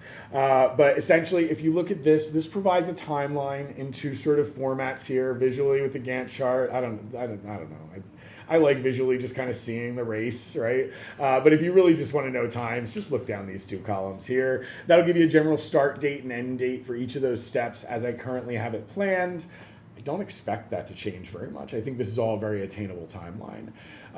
Then in here, I kind of have the same type of information we had last time in terms of, you know, what are some of the programs that we're finding, linking that information in, making things as accessible to our committee as possible, so that way they can continue to get the information they need. And then I started listing down here some possible priorities. We're going to meet and we're going to actually narrow this, but then also expand anything that we need to in terms of for a math adoption. A lot of the ones that are included in here do link think back to, I believe I shared out a couple weeks ago, Peter Liljedahl's research on building thinking classrooms, and particularly with math instruction. And a lot of these align to the ability for a program to help teachers do that. And it's just because there are aspects of the way that curriculum is typically built that make it very hard for a math teacher to ever imagine teaching in a different way, and certain programs make that possible. They provide some of the scaffolds that are needed in order to make that possible. So that's a lot of what I have in here for this right now. And then here, this is just another tab that kind of walks through what our selection approach would look like. And then these other ones back here, I mean, this is really when we get to the decide and launch stage, so we're talking about a year out. But I mean, primarily these first two tabs are going to be where a lot of the work is done over the next 6 months. But I figure I might as well show this to you, and I'll share it. And I mean, I'll probably make reference to it again a couple more times this year at education committee meetings, just so that you kind of, see that we're keeping up on investigating. So I guess that being said, and knowing that I wasn't here last month, I mean, are there any questions or any concerns, I guess, any thoughts about this process, or moving forward with a math, investigating a math solution? No. Okay. I want to assure you we're approaching this exactly the way that we did with ELA. We are aligning to best practices. We are aligning to evidence. Nothing capricious will happen in the process. All right, and I get to stop talking. All right, so first up, we have Mr. Hauser, who's going to talk about the curriculum guide and the changes for the 2025-26 school year. I was going to bring it up right here. Yep. Thank you, Mr. Pine. Good evening, everyone. The middle school does have a few significant edits to the curriculum guide. The first 2 pages are just general, look at the documents, indents, spacings, and corrections to phone numbers, corrections to new educational acronyms, all of that. So that's just kind of clerical items. When we get into the actual curriculum guide, the first edit we have is just a revision to the General Music 7 course. The class was revised throughout this year by that teacher and has a little more breadth in what the students are covering. So much of the language is the same, but a few units were expanded out, so the language was changed so it wasn't so kind of finite. Right below that, you'll see something in here. Now, this is a tentative addition to the curriculum guide, and it's going to be based on what budgetary decisions are made and approved by the board in the coming months. This addition assumes that an extra music position would be added to the budget and to the staffing for the secondary level next school year. The middle school would like to add instrumental music lessons to our program in the very growing and blossoming music department. This would not necessarily be a course. It would be more of a pull-out program that the students would experience throughout the day, so you'll see a 0.0 credit on there with a label as supplemental. But we wanted our parents and our students to know exactly how that instructional time was being used. So this would be something to supplement our students who are presently involved in that music program. Right now, those students would only receive instrumental work in an after-school capacity or possibly during enrichment, but our enrichment is a gathering of the full band. This could be individual or small group instruction in their instrument of choice. And then that schedule will be flexible enough we could always add students to that as well. Mr. Pine, continuing down, sir. The computer applications and AI course is something that is new, but it synthesizes prior courses that were offered at the middle level. Particularly in 7th grade, we had a technology education and computer basics class that we felt could be synthesized into one cohesive course, meeting all the requirements that are in the state standards, but also bring in that AI component as the district begins educating on that. So you'll see 2 courses removed and then a new course that is a synthesis of what the others offered, getting really into the meat of computer education in 7th grade. Continuing, Mr. Pine. Oop. My scroller's too fast. I can read fast, but I can't do that. So in ELA, in both 7th and 8th grade, we did have to make some minor adjustments to the language that is about the content, not necessarily the skills. And that reflects our shift to the Amplify curriculum. There was some content that we needed to remove because it's just not offered as part of that. So the skills will be the same, but the text that is used will be different. So that was just an edit. You'll see a very similar edit into ELA 8 when we get to that. Next, Mr. Pine. One of the things that we want to do with the middle school next year is a direct response to what we're seeing in some of our data, particularly with the area of growth and growth amongst advanced students. That seems to be an area that does have some stagnation in historically in our data. We do want to create accelerated ELA courses in both 7th and 8th grade. Mathematics kind of does this naturally in that in 8th grade, there's a separate course that is Algebra 1 that stands separate from traditional Math 8. We don't have something like that in ELA, and really we probably should. So we want to develop an accelerated ELA program that will include the Amplify curriculum as it's meant to be, but also have opportunities in here for more independent reading, outside of class reading, more writing instruction, more response to literature instruction as well. So we're looking to develop that, and again, you'll see a comparable class at the 8th grade level. This wouldn't just be ELA 7 that is leveled based on ability. This would be a separate course that is just structured differently and instructed differently. Continuing, Mr. Pine. Up a little bit, thank you. And then in mathematics in 7th grade, we want to do something that's very similar to what I just described in ELA. As I said, in 8th grade, we have that natural advancement with the inclusion of the Algebra 1 course. One of the things we're seeing in our data is that our Algebra 1 students are growing incredibly. They're growing to the highest level that PVOS will report, and their achievement was in the 90%. I think it was 97% proficient or advanced this year. We want to really get our kids ready more for Math 8 and maybe fill in some of those gaps where they exist between Math 8 and Algebra 1. So what this works out to is an accelerated course in 7th grade. So this course would be aligned to the spectrum of middle school, middle level mathematics standards, accelerating what is traditionally taught in 7th grade and introducing concepts from the 8th grade standards to better prepare students to enter high level math and fill in some of those gaps that we're seeing in our achievement and growth. You'll see here the removal of Life Science 7. There's a reason for that, as Mr. Pine continues, to Science 7, going with a more integrated approach. When we look at the structure of the PSSA exam, which is taken in 4th grade and then not again until 8th grade for science, 7th grade doesn't have necessarily a test.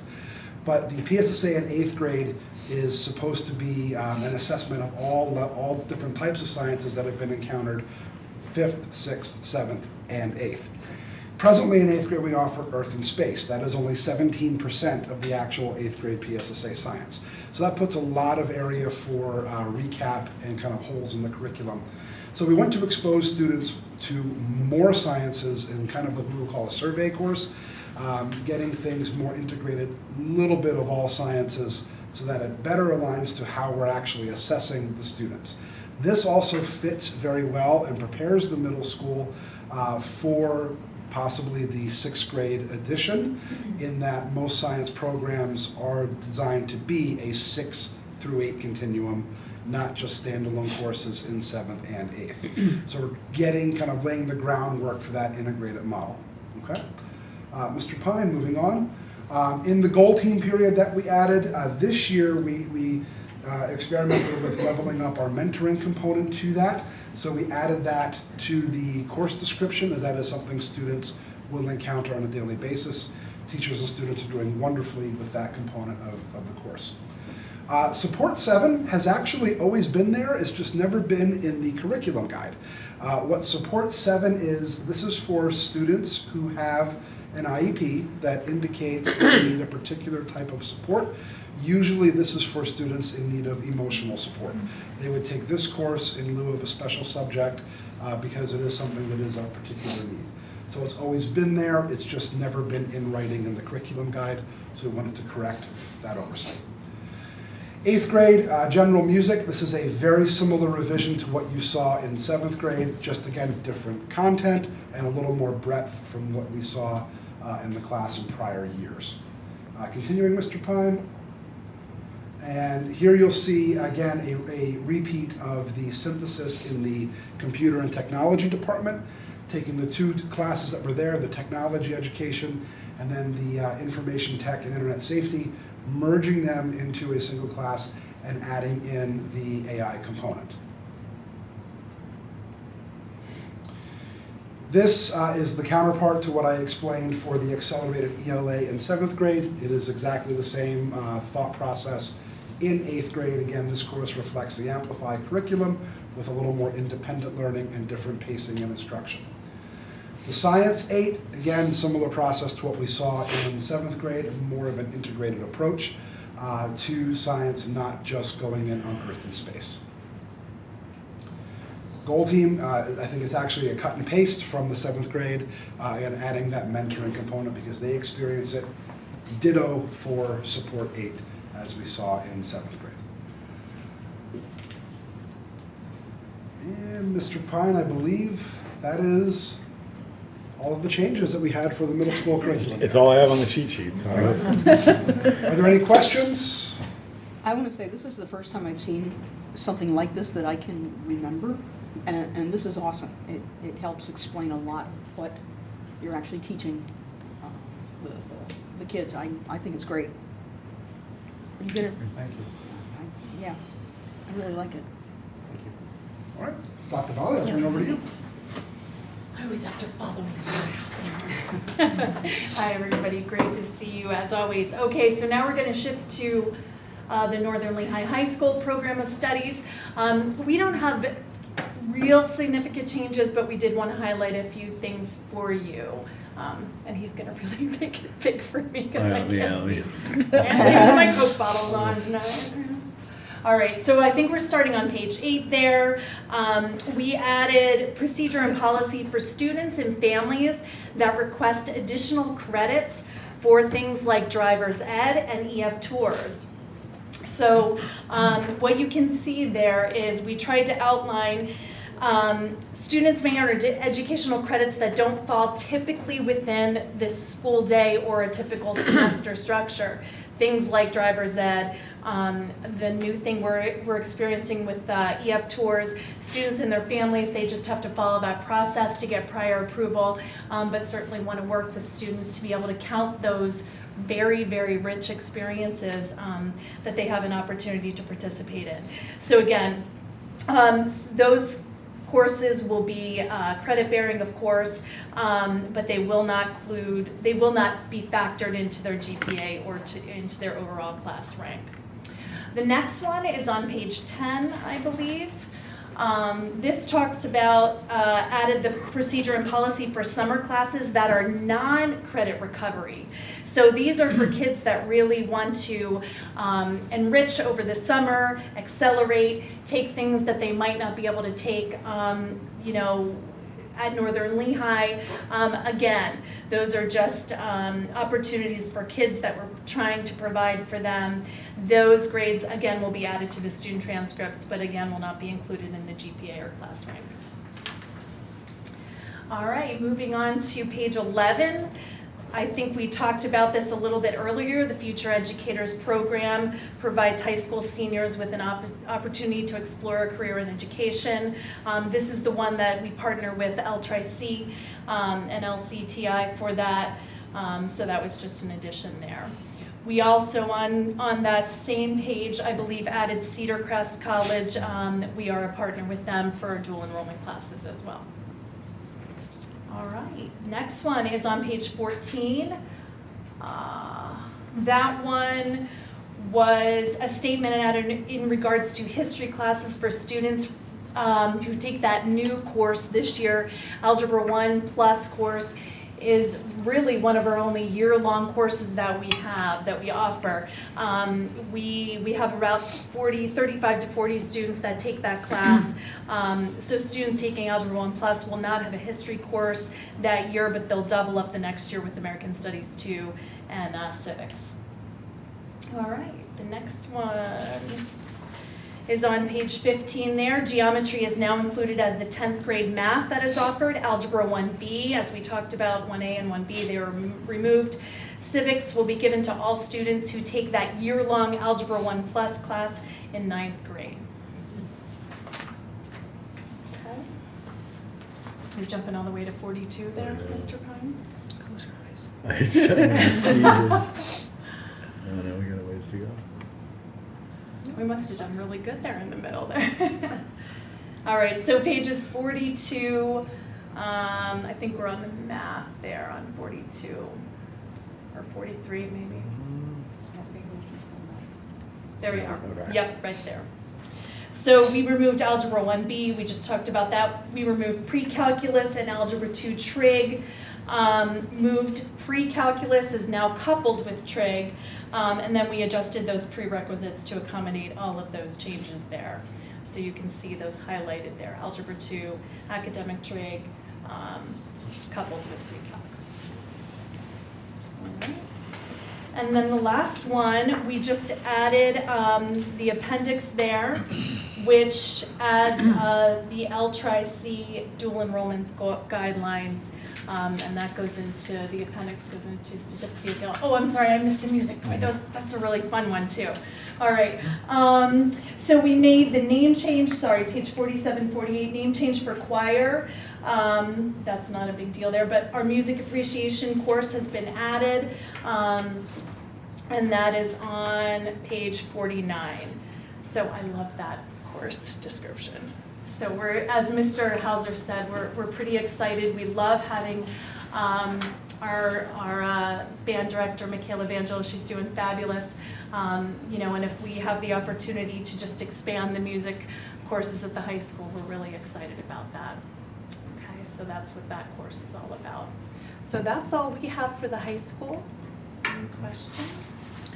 Just a question, and Yeah. some of the math, when you're changing and combining courses, how are you catching up the students the next year? To, like, you took You want to trig go back to that, Mr. Pine? trig and calculus and all these things that, you know, no longer have to know how to do. But we're taking them where they were supposed to be getting 2 classes in 1 year. Now we're making them 1. What's that next year look like, and are we catching them up to not miss something Sure. in the connection there? Does Yeah, that make sense? Yeah, it does make sense, and it's a great question. I mean, you know, when I first came to the high school, you know, I think I was knee-deep in that conversation with the math department about, you know, because there was Algebra 1A, there was Algebra 1B, and what does that really mean, and why did we split it like that? And sometimes there's, you know, a summer in between, and, you know, and we really relied, and I'll let Mr. Pine, because he is much more articulate in this area, but you know, I really relied on the department to really kind of look at our coursework as it was at 9th through 12th grade.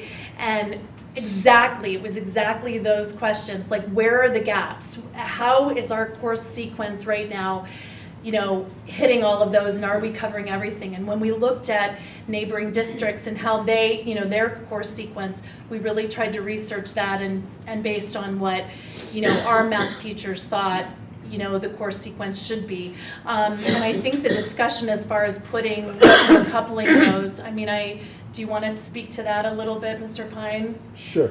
So, I mean, there were a couple of things here. One, when we're talking about the early grade stuff, we're talking about Algebra 1 and the AB course, and then bringing those back together and now what we're calling Algebra 1 Plus.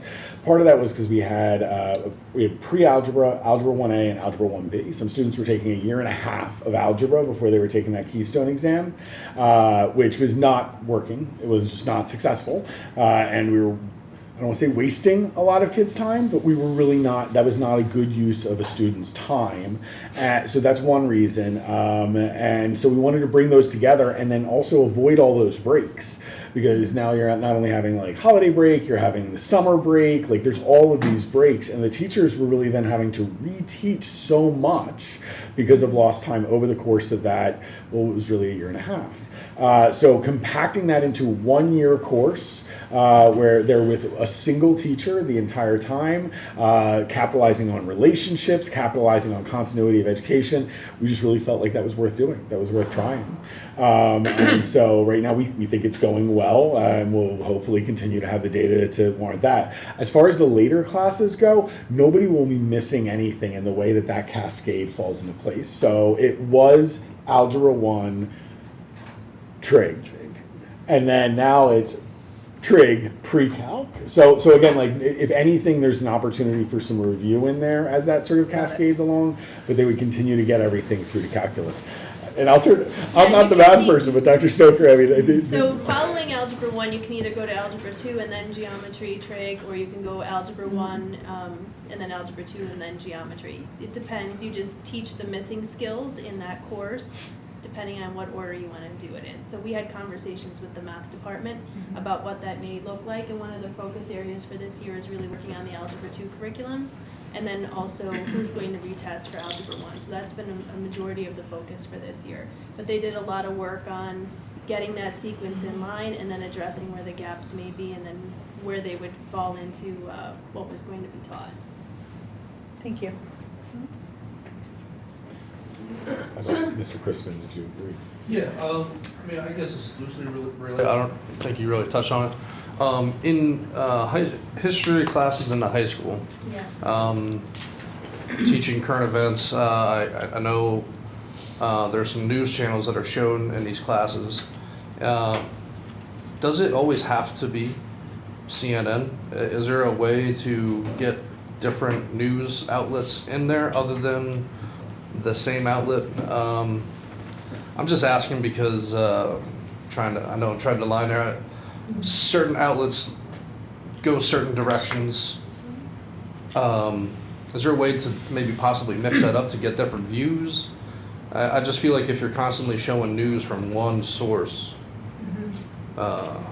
Yeah, I mean, it gets a little stale. Yeah, that is a great question. I mean, I know they all consistently, you know, it's kind of like their current event, you know, very, not general, but, you know, not maybe non-controversial kind of like take perspective that all of the social studies classes show every day. I haven't actually, you know, that is something, I don't know if you know the history of that, Mr. Pine? No, I mean, honestly, from a curricular standpoint, I think it's a really good question, right? Like, so, I mean, a really good question would be, do we do things that are comparative across sources, right? Because we know we live in an age where information runs so freely that it's very challenging to differentiate between reality and not, right? Or multiple realities, multiple perspectives. Or again, is 24-hour news cycles the best source for the news, right? Like, I mean, like, are there other sources of news that aren't relying on having to talk for 24 hours straight that could, so I mean, but I think that's a really good question to bring to the social studies department about how we manage current events. Yeah. I would be very interested to get their input on that because I know they try really hard to balance, you know, and they're very cognizant of that, especially in today's world, you know, that they want to be representative, you know, and do it in a very, you know, balanced way and you know, so I would be interested to hear, you know, and like Mr. Pine said, you know, we meet with that department every week, you know, so I can pose that to them and definitely circle back with you. Like kind of like the history of it and, you know, how come that was the one that we chose and what is different about that or unique about that that is great for kids. You know, maybe there's something, you know, even more, you know, that I could bring back. Well, I think there's a difference between news and opinionated news. Sure. Right? I mean, the news stations today are talk shows. Yes. You know, and they're infusing their opinion on what actually, not the event itself necessarily, but then you get all the political views as why this happened. And I think it's more educationally, you know, it's more, you know, this is the factual, you know, this is what occurred yesterday. Try and find that today, it's hard. Yeah, it is very hard, yeah. But I agree with Mr. Crispin about having a diverse outlook on things, weighing both sides. Especially in the political spectrum we're in. For sure. Yeah, I would agree with that also. So I think that's a good opportunity for you to take it back Yeah. to the teacher collaboration time, and part of the conversation would be source selection. Yeah. Right. Yes. Balanced source selection. Yeah. If they're still using the CNN 10, right? Yeah, every day. CNN time. Yeah. Every Yeah, that's, day. they've been using that for a couple of years now then. Mhm. Chad, good question. I think you're Yeah. right. Get different. Yeah. And I know they'll appreciate that question, you know, because maybe they do have a really good reason. Let's tell you about it, you know. So, you know, or maybe it might spark some. Well, let's take a look at what we're doing, and is it, you know? My understanding of CNN 10 is it kind of gives you a more educational perspective Yes. of what's happening in the world today. Right. And I watched them because I was concerned at one Yeah. time, and For sure. what I gathered from it, and I haven't watched every single one, so I couldn't say, you know, if they were being biased or unbiased or not, but it was really just giving you pictures of like events that were happening, sure. you know, and just educating Yes. kids on current events, you know, so, I think you're exactly right, and Mr. Kern, I think you were too, you know, taking kind of the opinions out of it, but just Yeah. presenting, you know, Right. with kind of worldly things. what's happening. unbiased. But yeah, it's a great approach. question, I'll take it back. I'll have a good answer for you. I Thank you. think the for- downside of that whole thing is just the name of it, because it does, it Yeah. goes to Yeah. news. Yeah. If it would be current events, Yeah. I don't Current think there would events be Yeah. a question, Yes. right? But the Because CNN, the CNN part puts a spin on it. no doubt about it. It just For sure. throws a different level in there, and I agree, I watched a little bit of it, and it seems a little bit more picture perfect factual versus I believe this or I believe that. Right. The name of it is, I think, what drives us to the questions that we have. True. Yeah. I agree. And it becomes perception and what we hear in the news. That's Exactly correct. Yeah, you're probably not wrong. Right? Thank you. Thank you, Dr. Thank you. Valley. No, Thank you. so Thank much. you. Thank you. Dr. Pine. or Okay. Mr. Pine. Just Mr. Klein. Yeah, eventually. But that's all we have for curriculum committee. If there is nothing else, then I leave it to Snyder to adjourn. If there's nothing else, no questions, we will turn it over to community relations. And I will open that up for the community relations. Excellent, thank you. Mr. Pine, can you access that since you have can you put up the Yes. community relations agenda, please? So, three things we would like to, well, three kind of clusters that we would like to go through this evening. The first one is Drum Corps International. I'm happy to share that Drum Corps International, specifically the team being the Boston Crusaders, who we hosted last year, would really like to use our site as their kind of housing site, but also to practice as they go to the Drum Corps International competition down at J. Bernie Crum Stadium. We have what we call our housing team, which are current and retired employees that would be on site again through all of this, being Mr. Carroll, Mr. Green, drawing a blank here. Becky, our custodian at the high school, I can't remember. Rebecca Herring. Miss Herring, and Mr. Randy Utch would like to be here to assist with this, and then also our music teachers being involved, Mrs. Vangello and Mr. Yonkeman. Administratively, we are recommending that we allow this to occur again. We bring this to the committee and to the board every year because part of it is that they would be here using the campus during the part of the summer where we do a 4-day work week. So we would have to grant them a waiver to be able to use the facilities on a Friday, Saturday, and Sunday. That's their proposed schedule up there. Again, they would have opportunities for our students, our band members, to kind of observe and interact with these world-class competitors. They will provide our band students a number of tickets for each of the competitions down at J. Bernie Crum. Last year we did the math on this, and this was like $2,500 worth of tickets that they donated for our students, their family members, our band employees to be able to go down and watch this. I think last year, I have the notes here, but I think they did finish first.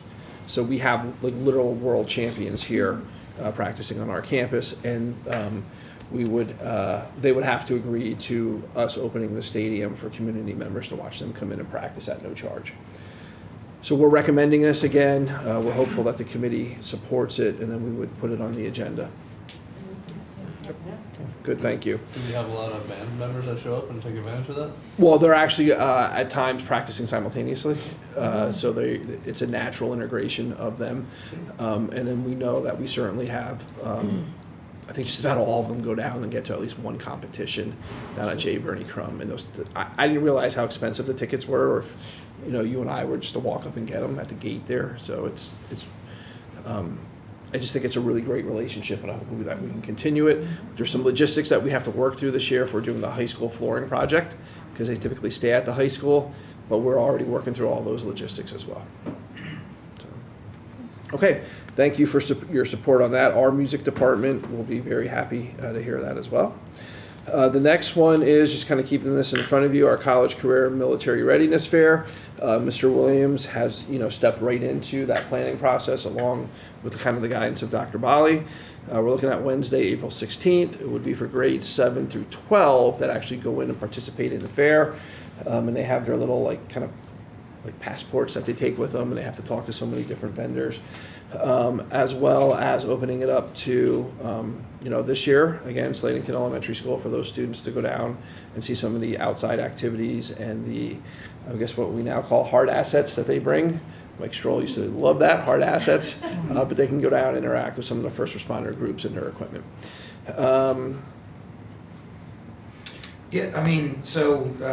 I was told about this when I came on. I'm excited to take it over. I think it's a great opportunity for our students. I was told a lot about the time that helicopter landed and that a jet flew over. So if anybody knows anybody who's willing to land a helicopter on our property or fly a jet over our campus on that day, that would really help me out. Never done it before. We wanted to learn. The bigger thing though is this. So from year to year, contacts do change sometimes. So really just kind of having a bit of a forum here.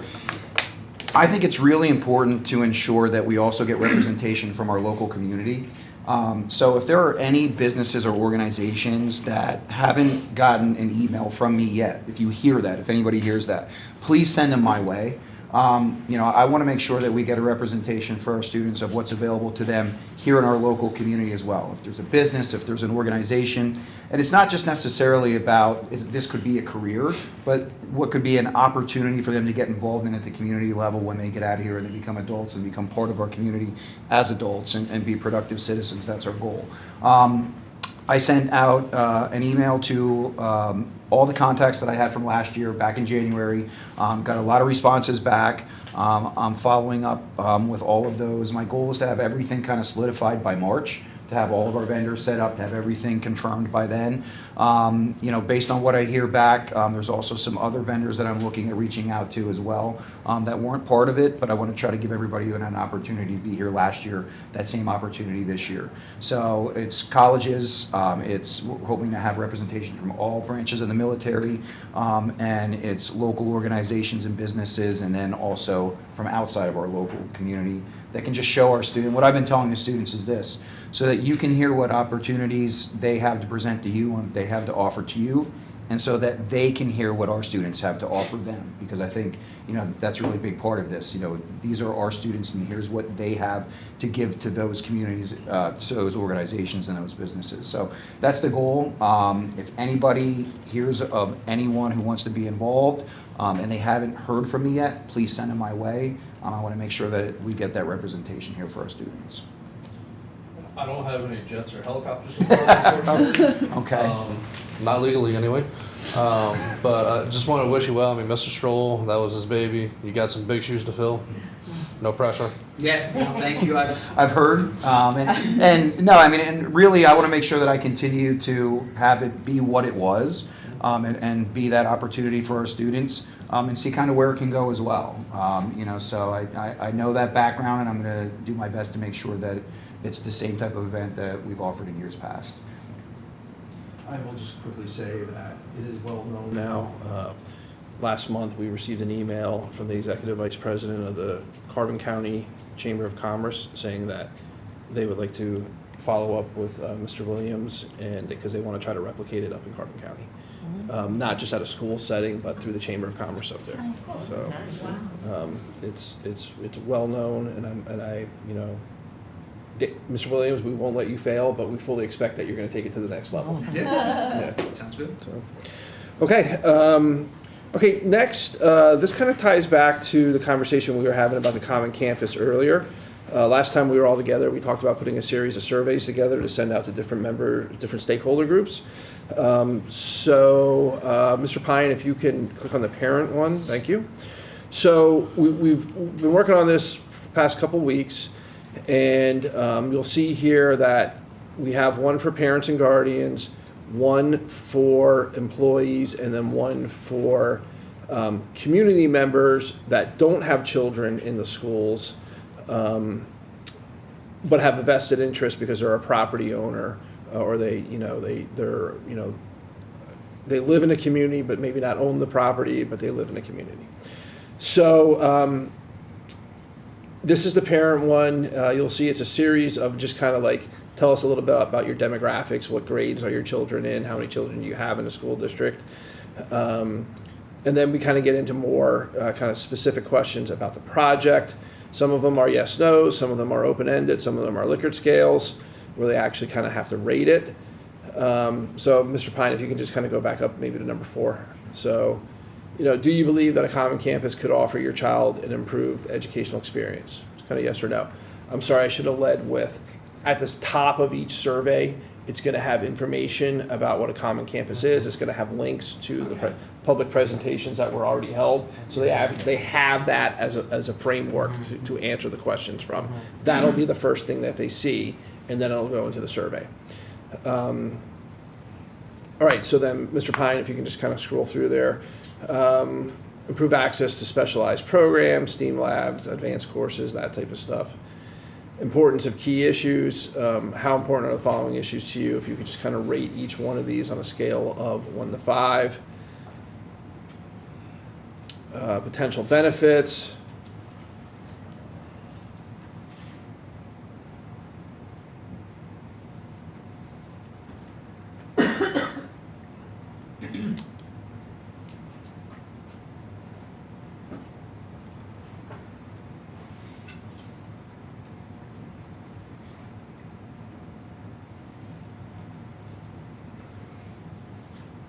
So here, this is where we start talking a little bit more about tax increases and investments long-term for the school district and the community.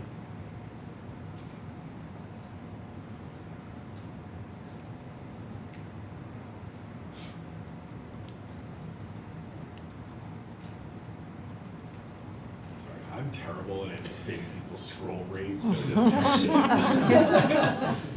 So these would be sent out through our community outreach system to all parents that we have emails for. It would be a Google form where it's kind of just, they click their answer, use a radio button, or actually type into an open-ended response.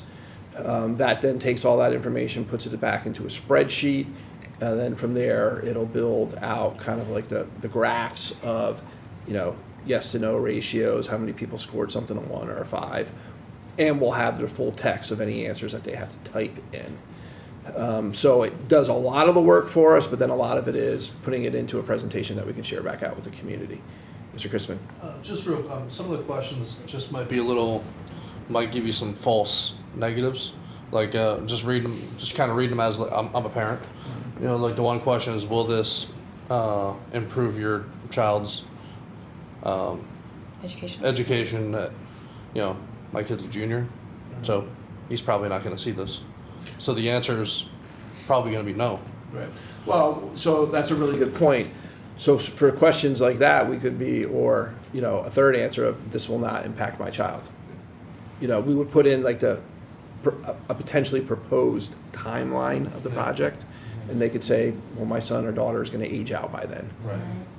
Yeah, I mean, that's hopefully with a diploma, right? So, yeah. Right. Yeah. If he sees that, then we're in another situation. Yes. Other conversations. That's a really good point, though. So we can amend this. This is literally the first draft of it. We can amend this to say, this will not impact my children.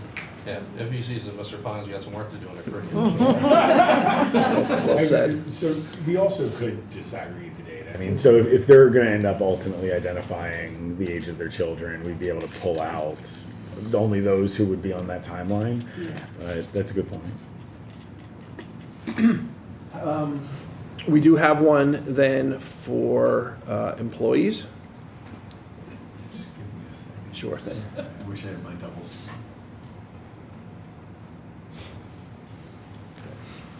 So again, just some kind of demographic stuff. Are you teacher, support staff, administrator, other? What's your building or buildings do you currently work in? How long have you been an employee? And then more perception type questions.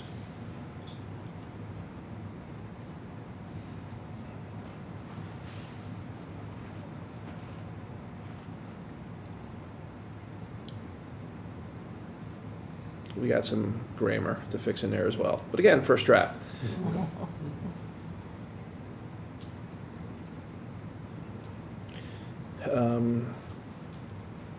Doing well, Mr. Pine? Still doing okay? Doing all right. Okay.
So again, that would go to all of our different employee groups in the district. The next one, community members, we're gonna show you the survey, but there's a procedural question that we're still trying to work through. So let's go through the community one, and then we'll talk about kind of how we get this out to the community. So what is your... Oh, boy. Uh-oh, someone messed up. Give me 1 second here. I have this saved.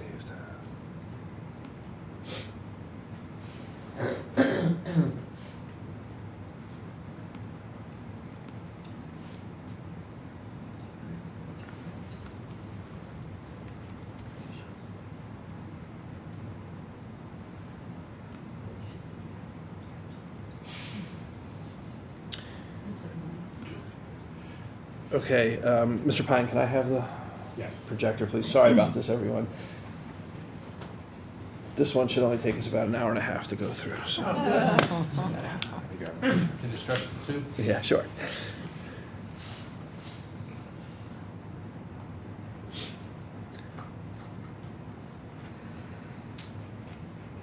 So I just need to wait for this to turn green here, which is going to seem like an eternity. And it's the last thing you have to talk about. It's the last one. So again, my apologies. How are you getting that one out to the community? That's what we're going to talk about. Okay. So we want this to be for residents and or property owners within the Northern Lehigh School District. Okay. So I'm going to kind of go through the survey, and then we're going to kind of talk about the question that Mrs. Snyder just asked. So what is your connection to the Northern Lehigh School District? Select all that apply. Are you a resident or property owner in a Northern Lehigh School District? Yes. Kind of move through the survey. No. If no, please know that the survey is intended for NLSD residents or property owners. Stop the survey here. How long have you lived or owned property in the district? Again, more demographic type stuff.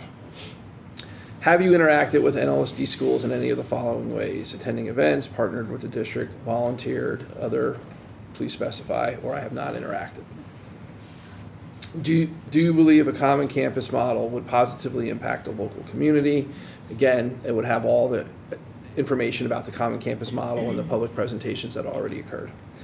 Do you believe this model would make Northern Lehigh School District more attractive to families moving into the area? Do you think a common campus would help the district attract and retain highly qualified teachers and staff? Do you support the proposed common campus model? Yes, no, I need more information. Get into some benefits and concerns. What do you see as the top 3 potential benefits? Top 3 concerns? Would you be more likely to attend events if they were held on a centralized campus? Are you concerned about the potential for increased taxes to fund this project? Is this the first time you've heard about the proposed common campus model? And then future engagement. Would you like more opportunities to learn about the proposed common campus model? Are you interested in participating in community forums, focus groups? And what additional questions or concerns do you have? So administratively, we talked through a couple different scenarios of we want the survey to be valid, right? Part of the way it can be valid is that we know that it's somebody that fits into those categories. So we talked about, okay, we don't have everybody's email like we do that lives in the community because they're not in our community outreach system. If we put a link to it up on the website, people from Northampton could answer it, people from Michigan could answer it, right? All they have to do is have access to the link. If we put information, so here's another scenario we talked through. We put notice out that this survey is available. And then we potentially have to kind of go low tech a little bit and say, if you would like to complete this survey, we encourage you to do so. Please come to the central administration building with your ID. We will check their ID here and we will have a paper copy for them to fill out and leave with out front here. That way we can at least assure that they are either a resident or they have proof of voting property in the district. They complete the survey and then we hand enter the information into the database so it runs all the analysis for us. Or we don't survey them and we just kind of go to more like the town hall type stuff where they're able to prove that they're a resident or have a vested interest and then have their comments entered into the notes for like a town hall type meeting. So we're kind of open the discussion for that about collecting information from people so we are sure that they fit into, one of these categories. I understand your reasoning for it, but I'll be honest, I don't think anyone's gonna come here for that. Yeah. I'm worried about the elderly. They're not gonna come here. You'll have And- very few. Yeah, there's a lot of elderly people that are retired people. We need to get their input. I agree. And that it's gonna be, maybe I can knock on doors, here's paper. So no, I agree. Could we do everybody gets a mailing, tax bill? A residence mailing? Yeah. Yeah, because that would go to their home address. And then they would have to mail it back. With a self-addressed, postmarked. Yeah. QR code, they could scan a QR code and then. And Well, No, there could be an access issue. Maybe not all people have Yeah. the QR readers, and they could just give the QR code. They could push it out to 100 people anybody, that yeah. don't live in the district. Yeah, I mean, the mass mailer with the That's return probably your envelope best would bet. probably be your best bang. Yeah. So sending it to each property, Yeah. right, within the district, businesses and residents. Some of them may have, let me think through this. If there's multiple families at the same residence, but really that's one residence. Yeah. And you're interested in getting the owner of the property, not necessarily the tenant of the property, is that right? Well, no, because if it's a tenant, they would be answering through, if they're a tenant, well, I guess they could be a tenant without children in the district, right? Is the board interested in getting them they're still a community member, they just don't own the property. Well, I mean, just make that be a question on the survey, if they're a homeowner, a tenant, or. Yeah. Or is that up there already? Yeah, So, the first one. That's Certainly could open up something in a mailing, something on our website that they could visit to add in additional comments as well, if they don't want to do the whole survey. I don't know, I'm just brainstorming other ways to communicate. Well, we can put it Per in. capita tax rolls, that would go to individuals, every individual, wouldn't it? Who pays per capita? Theoretically, they should be registered. They should be. So we could absolutely do that. I just need direction from the board to invest the cost of doing that. Yeah, I know there's more cost in doing that. I don't really know exactly how much, but That's the only way that you're gonna get Yeah. accurate. I agree. Because they're the ones I paying mean, the we're looking at taxes. spending $50 million. Yeah. I think we could spend a couple of Yeah, hundred to get their opinion. to get their, well, 1,000 maybe, I don't know, but to Yeah. find out what our community thinks. Yeah. I mean, Yeah. in your mailing, you can even, like, if you wanted to put it on the website, you could direct people if they wanted to fill it out on the website, they could gladly do that, or they can fill out the paper copy and send it back. Send it in. Then then I They- think you run the they- risk of them doing it twice. Right. What if they Or fill it out sending, on paper or and do sending it? it to people Yeah, that, you're right. that do not fit in You the know. one Correct. Good Yeah. point. So if you do the mailing, are you not gonna do the parent Right. email one? Because now you're getting it twice. Right. Or have the Right. potential to get it twice. Yeah. Correct.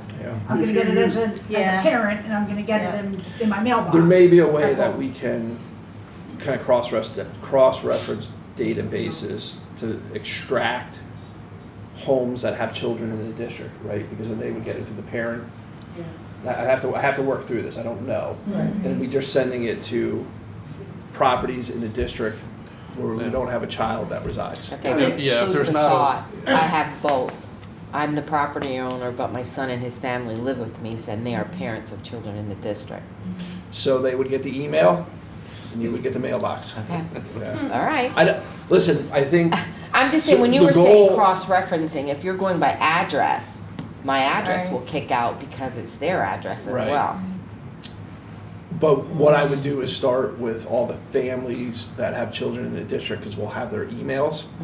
And then it's possible that somebody may, I don't know that there's gonna be a 100% solution to it, but we're looking to try to get it to be as valid as possible, Yeah. with the greatest Yeah. opportunity for people to respond. Yeah. That fit into one of these buckets. Yeah, nothing is gonna be 100%, but you're Yeah. gonna get more response this way than you would versus asking them to come into the building. Oh, yeah, I don't think anybody will do that. Yeah. So, I don't, 'cause parking- You'll get less than a parking's dozen.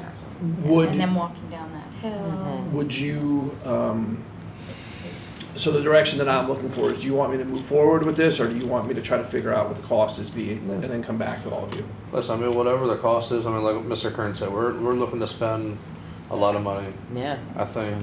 Yeah, I mean, and I think if you can figure out a way to do like the emails, that'll eliminate some of that paper cost. And then, you know, just figuring out how to do the mailing to who you really need to get out to, then at least. But you gotta do people, not addresses, Yeah, because I I'll get know. several, because I I have several know. properties Right, sold to you, right, you know, right. and Yep, so yep. that will give you duplication also, Yeah. if you send it to the property, you know, or the property owner. And that may be inevitable. Again, I don't know that I'm gonna be able to catch all I of mean, maybe those. you could put a thing in there, if you've already received this, please disregard, if you've completed it. Under please- penalty of law. Yeah, really. You know, we are really looking Your for. penalty will be pressure washing and driving. I mean, I don't know that people are gonna wanna fill multiple ones out. I know I wouldn't. Give me one and that's it, you know, but. We're talking tax dollars, so. Yeah, people are true. gonna- People might just. People might. Yeah. It's true. Okay, so then, once we know exactly what that plan is gonna look like, we can get out the parent one and the employee one fairly quickly.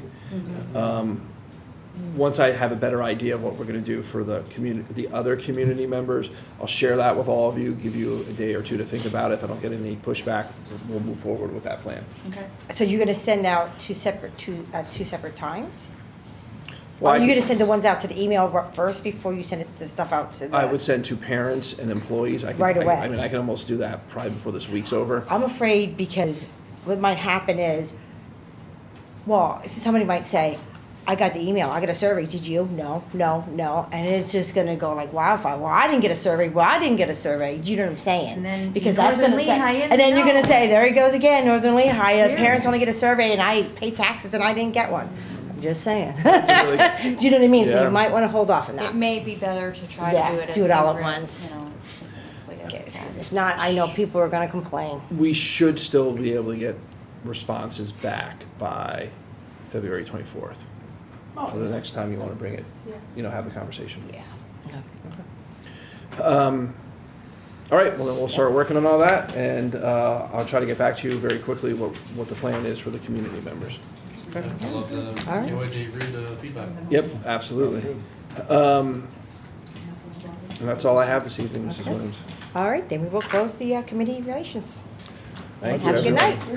I just want to remind everyone on the board that we're going to do Matt's evaluation after next Monday's meeting. So, hopefully everybody can make it. If you can't make the early part of the meeting, have something going, maybe show up later and at least do that part. So we have the presentation. Okay? Thank you, Matt.